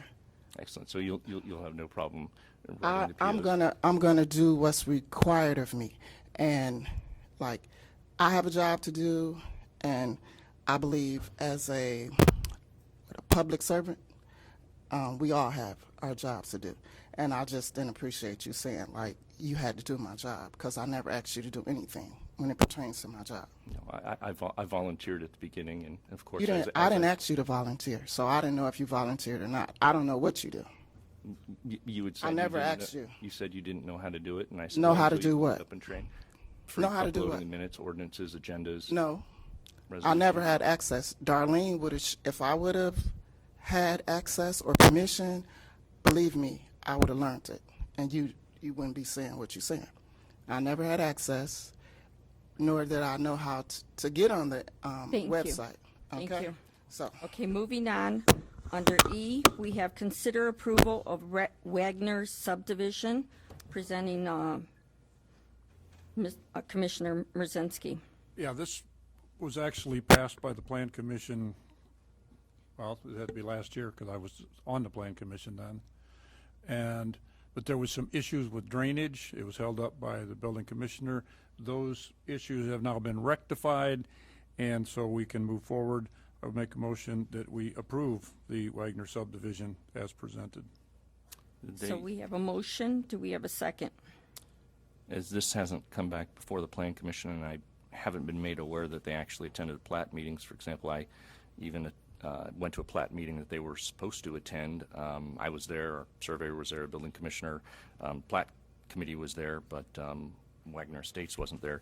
Do we know, have they actually complied? Because that was one of the things that it was held off the agenda before earlier in the year by myself when I had submitted and asked for more information regarding did they actually comply with the drainage, with the grading, the grade of the road out there. Has that all been addressed? Were you able to, you have your name on here, so were you able to get that information for us here today to make sure that we're not approving something that is... I'm looking at the email, and it's sent to all three of us. It was sent to you. It said that Mike Poland said that he agrees to sign their plat. There have been no objections from them appearing before the commission in order to receive their final approval. They're good. All we have to do is approve it. Everything else is done. He's approved it. So I talked to Mike Poland. I called him up and I asked him, and so I'll step down as president and I'll second that motion. All those in favor? Aye. Aye. Would that be a nay? With your certification that those things happened, I will say aye then. Okay. 3 ayes. Moving on. Consider approval for travel to the National Association of Pretrial Service Agencies. It will be from September 17th through September 20th of 2023 in New Orleans, Louisiana, for Magistrate John Link and 3 of his pretrial staff. All training, travel, and meals will be paid by probation. Motion to approve. Second. All those in favor say aye. Aye. Aye. Next, approval for travel to the American Probation and Parole Association Leadership Training. This conference will be held from August 24th through August 30th of 2023. They will be traveling to New York, New York. All training, travel, meals will be paid by probation. Motion to approve. Second.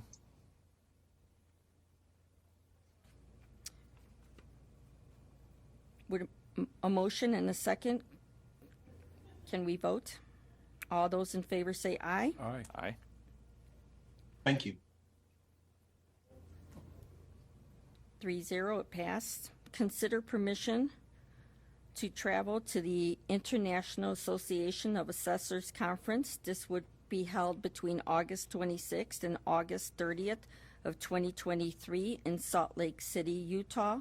And this would be for our assessor, Michael Schultz, and our assessor for Michigan City, Michigan Township, Brett Bannock. Motion to approve. Second.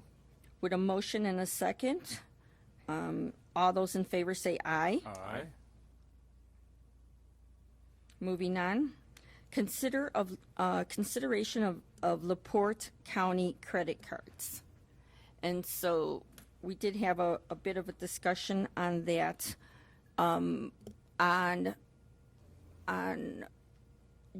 June 7th, we asked that it come back to the commissioners. And so me and the auditor have had a conversation about this. What we're going to do is we are going to be giving some of the departments that use the credit card a credit limit, and we're going to work on finding out and identifying which departments those are, and then within the next week try to get those cards established. And so are you okay with that? Yes, as we discussed earlier, an increase in selective departmentalization, dissemination of credit cards allows for easier tracking as to who's making charges versus having one global credit card that gets passed around and then, you know. And I think that this will avoid, like, just having departments. But there needs to be an appropriate, I don't use the word leash, of course, but so that there are controls as well. It's a balancing act, but I think that you and I agree. So can I have a motion to approve? But it's your baby now. Yeah, you want to state how you want the motion? So we need a motion just to say that we will be issuing out more cards to the departments that need them. So moved, and I could point that I do not have a credit card for the county. I have never had one, and nor do I want one. Nor will you ever have one. No, just kidding. Just kidding. It's not my say. No. We have a motion. Do we have a second? Make sure- Are auditors okay with that for accounting purposes or any other things that you have there? No, yeah, we're fine with that. All right, I'll second that then. So we have a motion and a second. All those in favor say aye. Aye. Aye. 3-0 passed. Consider of LaPorte County official Amazon business account. I did put it under Mr. Stables, but his deputy, Rhonda Graves, will be explaining it. Sure. After seeing that Amazon is used frequently by a lot of departments, some have been started by individuals, some departments have started their own, and then seeing some aren't aware of what is governmentally allowed to spend for. So in working with all of those things, sales tax has been paid multiple times when it wasn't necessary. And then because they've been using a credit card, it's very hard to track down, as you'll find when you're looking for those on the credit card. There isn't a way to know who bought those. You can't just call Amazon and say, hey, who charged this on this day? Because it comes through the credit card. So Auditor Stabos had pointed out that he and Mr. Galloway had been receiving emails from Amazon Business. And so after talking with Amazon Business, they brought to our attention that last year 6 departments had registered business accounts with Amazon. Collectively, they spent $40,000 and they did receive the tax exemption, which is wonderful. 13 regular accounts were registered by county employees, collectively spent $23,000 last year, did not receive tax exemption or the government business pricing discount, which the other $40,000 did not receive the government business pricing discount either. So by doing the Amazon Business, it's not changing much, except it will register laporteco.in.gov as the official domain. Anyone who tries to start accounts under that in the future would not be allowed to without permission. So you wouldn't just have 13 employees purchasing things under that email under our name without getting tax exempt. It would make everyone under that or associated with the county. They would have individual accounts, tax exempt, sales tax exempt, I'm sorry. And then there is, I think it said 10 to 15% average savings when you have the Amazon Business as opposed to just having Amazon.com. There is invoicing allowed, so they can still use the credit card, but the department head can choose to be invoiced. We would choose a 45-day invoice. The department head could choose 30. But what we've noticed is if you meet our claim dates, the claims are paid within 30 days. If you don't meet it, it does end up being a 45-day pay date, so that way they wouldn't be late. Commissioner Grammarosa asked this morning what happens if you're late. I will tell you that I'm not sure what happens if they're late, but it would be no different than a bill that goes to the departments. The departments would be responsible for their late fees, and we would know that they're doing it. Same as the credit card. You know, they do the purchase orders now. We just don't always know who to track down for them. But the invoices would come to them directly, to their departments, to their department heads. It would not be under the county's liability. It would not increase our liability any different than the credit card has been. It is issued separately by department for easier reconciliation, enables the blanket tax exemption, and it says prevent rogue accounts from being created. And what I have done was I had emailed all of the department heads, and there is a document, just a piece of paper, a worksheet that they can write down their email address, and they're the admin. They can choose to allow their employees to be on it, just as what we're going to call a wish list. But what I did find out happens is the employees can go on and pretend to purchase. But instead of hitting submit a purchase, it's submits to their department head to approve or deny or ignore, if that's what they so choose. But you don't have to list your employees either, and give them access to putting through those documents of what they would like to have ordered for the office, for example. So the department head has complete control over who's even allowed to see their business account, their Amazon account. It says Amazon Business has 50 million more products in business categories compared to Amazon.com. This includes office, IT, break room, MRO, furniture, etc. With Office Business, you'll receive a much larger selection of business products and deeper discounts, which is the 10 to 15% average savings. With an official, we have that. And then I wanted to state that it's not a contract by any means. It's no different than having a regular department head having a Amazon account.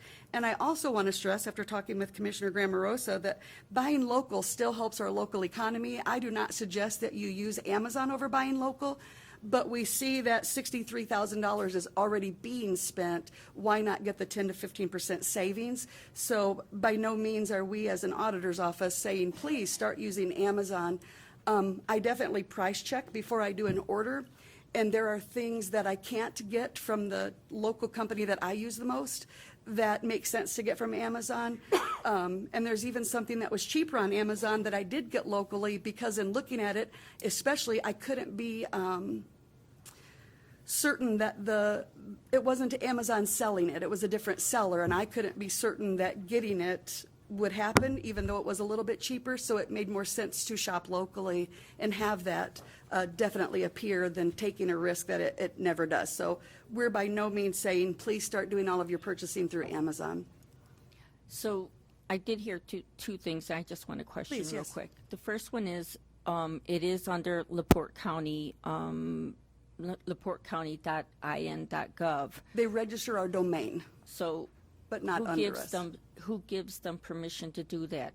They're going to Just so send a that nobody letter. else comes in and brings in like a fake account. They're listening to us here and create a fake account. So how do we prevent that? Who's going to oversee that to make sure that no fake accounts are being created? Amazon freezes any from coming in until they would email the auditor's office as the purchasing office agent to ask if it's a legitimate department. So you're giving the permission out of the auditor's office? We could tell them that it's not legitimate, yes. Okay. And you're That's what giving you mean. permission for the ones that are legitimate? We're having them fill out the worksheets and turning that in to the person who will help us at Amazon, yes. Okay. So then my second part of this is, say a department goes ahead and orders, $1,500 worth of items, and they're getting billed directly. And so what happens if they say they didn't receive that bill, or what is the oversight? Would Amazon contact them directly and then send them notices saying that this bill has been unpaid? And, is there any oversight in the auditor's office to know that they had ordered $1,500 and 6 months went by and there was a dispute between the department head and the company? They didn't receive the product that they had ordered. How do we oversee to make sure that, and I have a lot of faith in a lot of our department heads, Yeah. but just to say that, they order something, they didn't receive it, and this bill drags on for a couple months and doesn't get paid, what oversight will there be? What oversight is there currently for that? Well, Well, it would be within the when they use the department. credit card, when they use the credit card, there is oversight, because when, we have a charge that goes through and it's not one of our charges, we shut down the card. So we know when. That's a difference in not receiving an item. You're asking how they would I'll say, argue with Amazon to get that rectified. That's different than a fraudulent charge. Okay, so if someone does put through a fraudulent charge and they're not contacting the auditor's office because they're contacting a department. If someone You know, put through a we're not fraudulent gonna have- charge, they wouldn't contact us because it would be a fraud, so we would never know. I'm not following what you're asking, I guess. So my concern is that there might be charges out there that we're unaware of, and they may go on for a couple months, and They would be aware of it immediately from an invoice. So once they get an invoice, they would dispute that just as they would today. No difference. Nothing would change about that process. It has nothing to do with fraud, on the credit card especially, but they're going to get an invoice just as they do now. So when a department head goes on and orders from Amazon, today, they get an email. I just had one today that said, you ordered this, it's on the way. If I didn't want that, or if I said, no, I didn't, I would call Amazon and say, what's going on? I wouldn't do that. So it's the same process they would currently be using if they don't agree with an invoice. Because they get an invoice, they use that invoice to write a purchase order, which they then bring to the credit card. So it's still the exact same method, only this way they'd be paying from the invoice. And they get to choose, are they going to get invoices with each purchase, weekly or monthly? So they would even have a little bit more control over receiving those, but you always get them on email when you order. So it would change absolutely nothing from what's going on today. does anyone else have any questions? No, I just, something said about buying local. You know, the county has had a very long history with people across the street. County. Yes, absolutely. They are We order regularly for our Johnny on the office. spot. You got a problem, like we have a problem with our printer? Yeah. Call them, they were there within like 15 minutes. So Absolutely. I would hate to see, Yep, you know, but my wife and I always say, when you buy something cheap, what did you end up with? yep, Something true. cheap. And there's a few department heads have asked me, I had one say to me, I've looked back through a year's worth of our purchase orders, and we only have ordered from Amazon 4 times, and they normally use a different local company. Would that have to change? And the answer is no. I recommend that you still fill out the worksheet, because if there is ever one time that you're going to order from Amazon, you may as well get the 10 to 15% savings. But there are no requirements that you need to order. We could order 0 for the rest of the year. Well, then we may not reach those volume order discounts, but at least they've had the opportunity, as opposed to ordering on their own and not being given the chance for a discount from the rest of the volume we get. But we do not say choose Amazon over local by any means. Good explanation. I would make a motion to approve the account. Excuse me, Madam President, I just want to make sure, I'm sure this was stated, but I just want some clarity for the record. This isn't opening a new account, is that correct? It is not. Okay. It is not. Thank yes. you.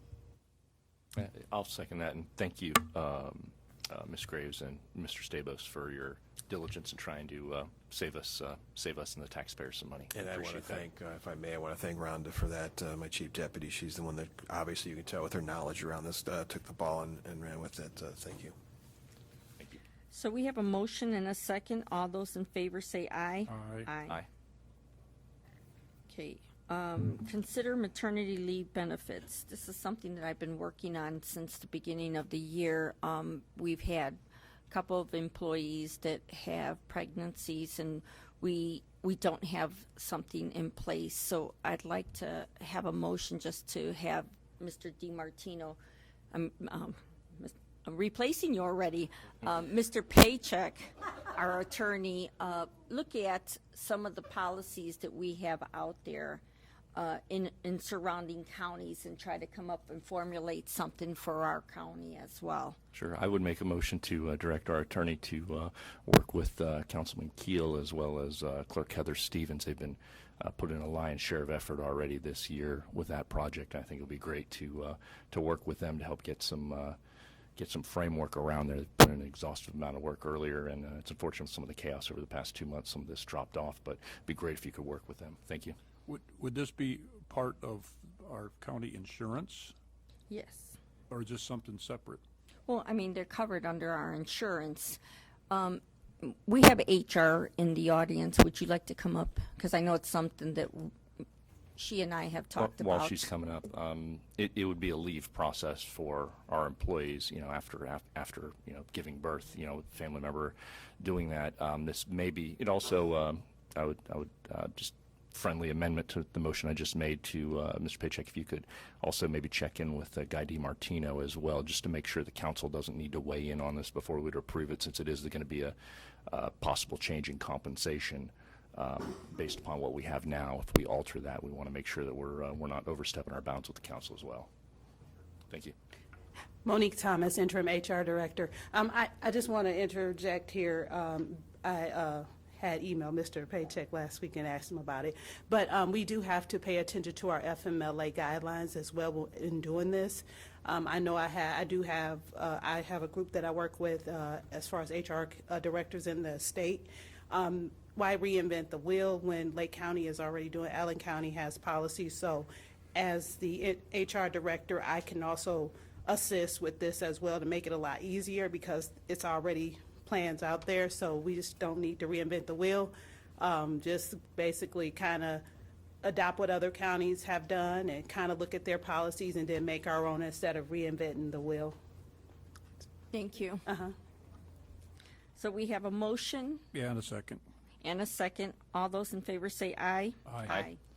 Yeah, if this was part of our insurance policy or part of our HR policy, it bring back memories when I worked at NIPSCO and I was on the negotiating team for a contract. And one of the things somebody brought up, part of our insurance policy was maternity benefits.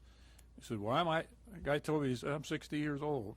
Why am I paying for maternity benefits? But yeah, I think this will work out fine. Thank you. Okay, so we're gonna, L was discussed at the beginning under old business. Right.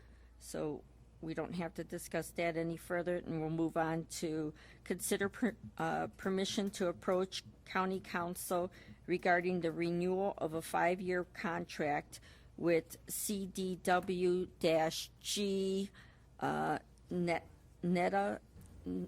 Nutanix. And so, Matt, thank you for presenting. Yeah, I'm just here asking permission to approach the council for a renewal on our Nutanix. Us and the Sheriff's Department use this as our server. Every 5 years we have to renew this, so I'm asking permission to go to them. Motion to approve. Second. Thank you. We have a motion and a second. All those in favor say aye. Aye. So do I have a motion to adjourn? Yes. We have two more items on the agenda, Madam President. We have one, Mr. Yagelski, Councilman Yagelski, sorry. talking about PNW, and then we have one more after that. Almost got away with it. Almost. Hello, Commissioners. Mark Yagelski, LaPorte County Council. We take areas that are in our county as like the crown jewel in Purdue, PNW or PNC, if we all remember it. I believe was our crown jewel that we have here in our area for education. I know that when under economic development we have we get high marks excuse me for our college education that we have in our area. PNW is one of them. Over the last 10 years, they've reduced their 4-year degrees by half, and they're sending them outside to both to Purdue and over in Gary. It's difficult for not only the minorities that are in our area that utilize that school for that purpose, but also for single-family people that have children that can't necessarily travel further to go to school. We in the past have given money, Rich, I don't know if you remember, was it like $25,000 because you were on the council, Rich Brzezinski? Mr. Brzezinski. It was a tough question, buddy. I believe you were on the council. What was it, like $25,000 we gave to Purdue when they did that sports arena area? Right. So we have money invested in Purdue, and I believe the campus is a beautiful campus. If anybody's been out there, you can walk out there. It's gorgeous to be there. But I'm more disappointed in losing these 4-year degrees. I think that it's something that our area really still needs, and for many reasons, like I just mentioned. The council has unanimously approved to come to the commissioners, and that's why I asked to be on your agenda. I did get it when all this happened. All of a sudden, Stephen Turner, I guess he's from Gary. He's the head person of he's the assistant chancellor. He just contacted me this weekend, so I'm going to make phone contact with him. I will try to see if he will actually maybe come and present himself, that we can ask these same questions here, because I believe that we as a community need Purdue as much as they do us, and we use them also, as you know, for our Purdue Extension. So they're intertwined with our county in many, many ways. But more than half 4-year degrees have already gone away, and I think that's a disadvantage for us. So I'd like to see maybe at least that, if not, we just send a letter to that shows that we would like to continue this Purdue campus to be a viable area for us. Yeah, you're not the first to complain about this. It's kind of started with the change in leadership out there. Yes, sir. It's a valid concern. A lot of people use it, and a lot of people are not happy that they're discontinuing some of the classes that they had in the past. I know that Justin, there was articles and people brought information to you, so this has been going around the community for quite some time, and I know that, just for example, they did a string on Facebook, and there was some 200 strings that went on and on about how important it was, but yeah, it is. Yeah, absolutely. We've noticed over time that the attendance at that campus is declining, and we want to make sure that the programming is shored up and they continue to support LaPorte County. That would be excellent. I would, sure. I would move to ask our attorney to draft a resolution for us.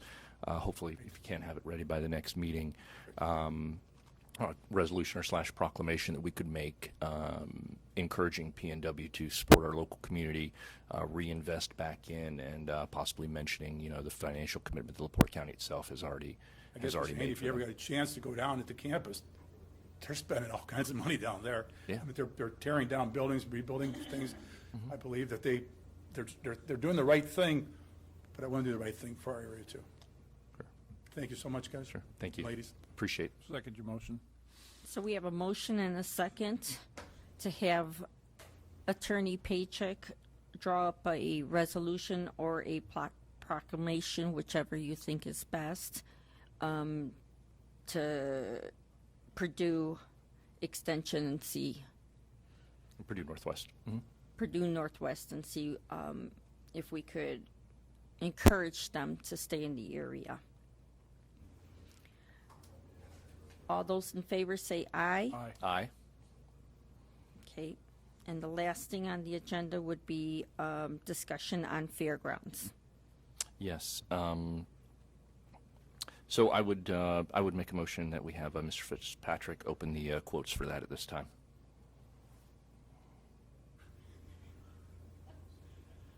You want him to open quotes right now? I would assume so. This is our. I don't even think we could get a. I would assume you'd be doing that today, right? You came before us at the last meeting, requesting a motion of support to go to the council. At the council, they gave you a motion of support that they would fund it. I would assume you need to come and get actual approval to do that work now, and you've got the quotes to present to us. Sean Fitzpatrick, Director of Facilities. So the items that were mentioned at the previous commission meeting, all of the items weren't up for funding at that point.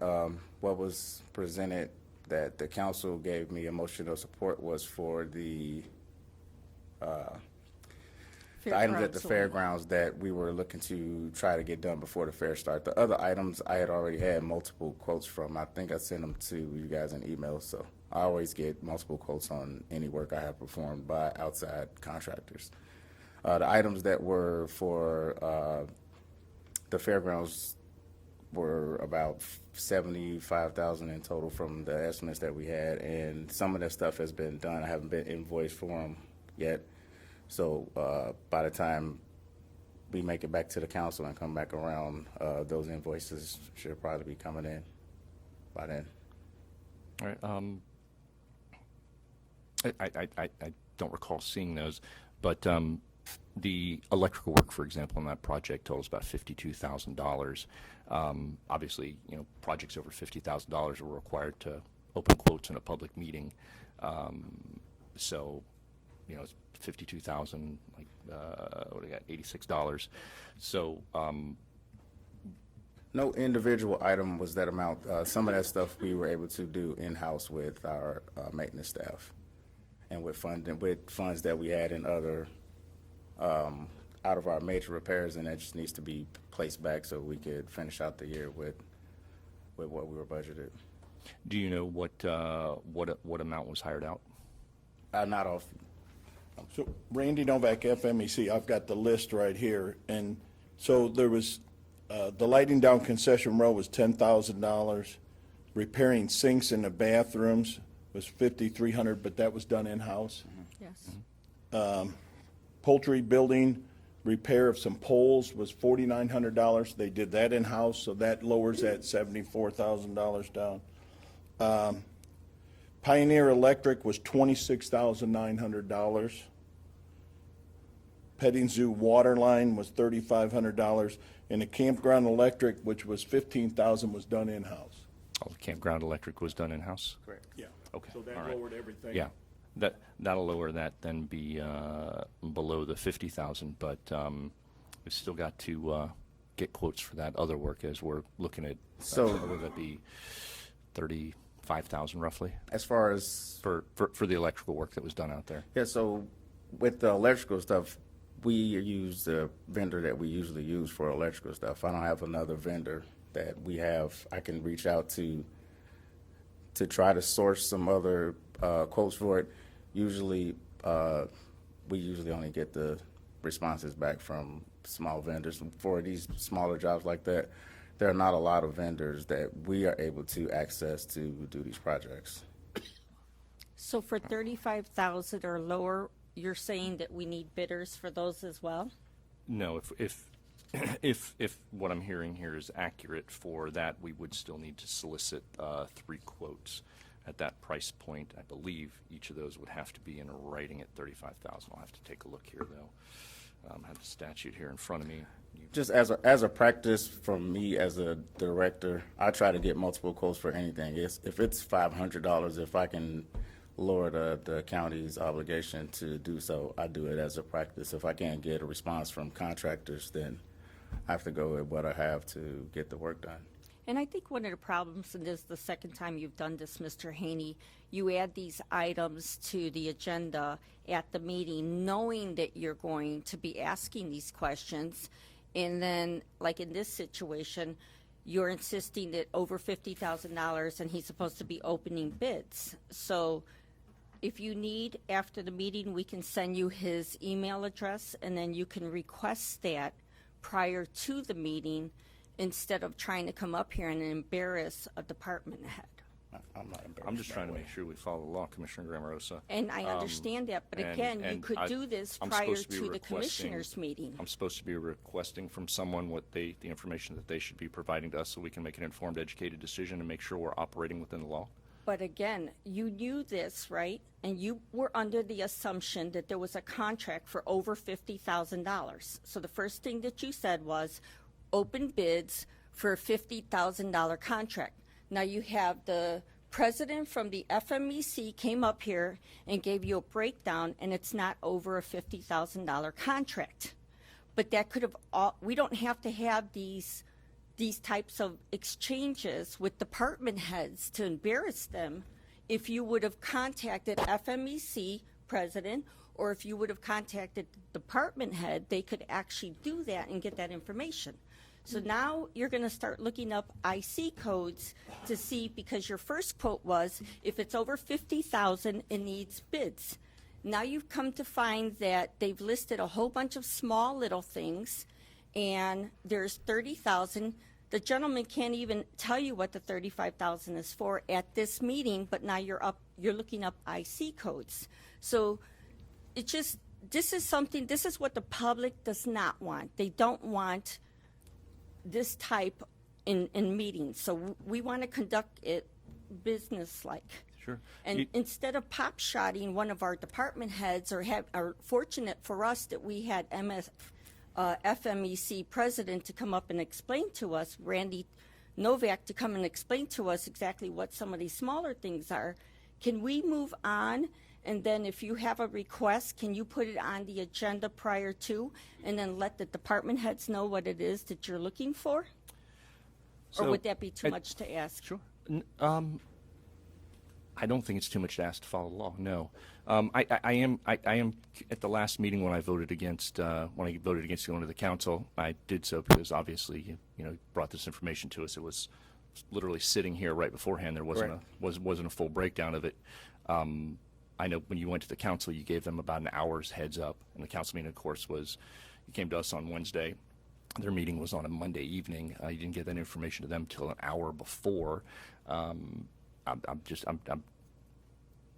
taken any effort to follow up on my concerns from the last meeting. Well, and I get that now it's great that we're under $50,000, so we don't have to open sealed quotes here at the meeting, but we're still roughly $35,000. So the reason why I didn't send anything further out is because it was already passed 2-1 to get the support to approach the council, and the council approved to support a portion of that.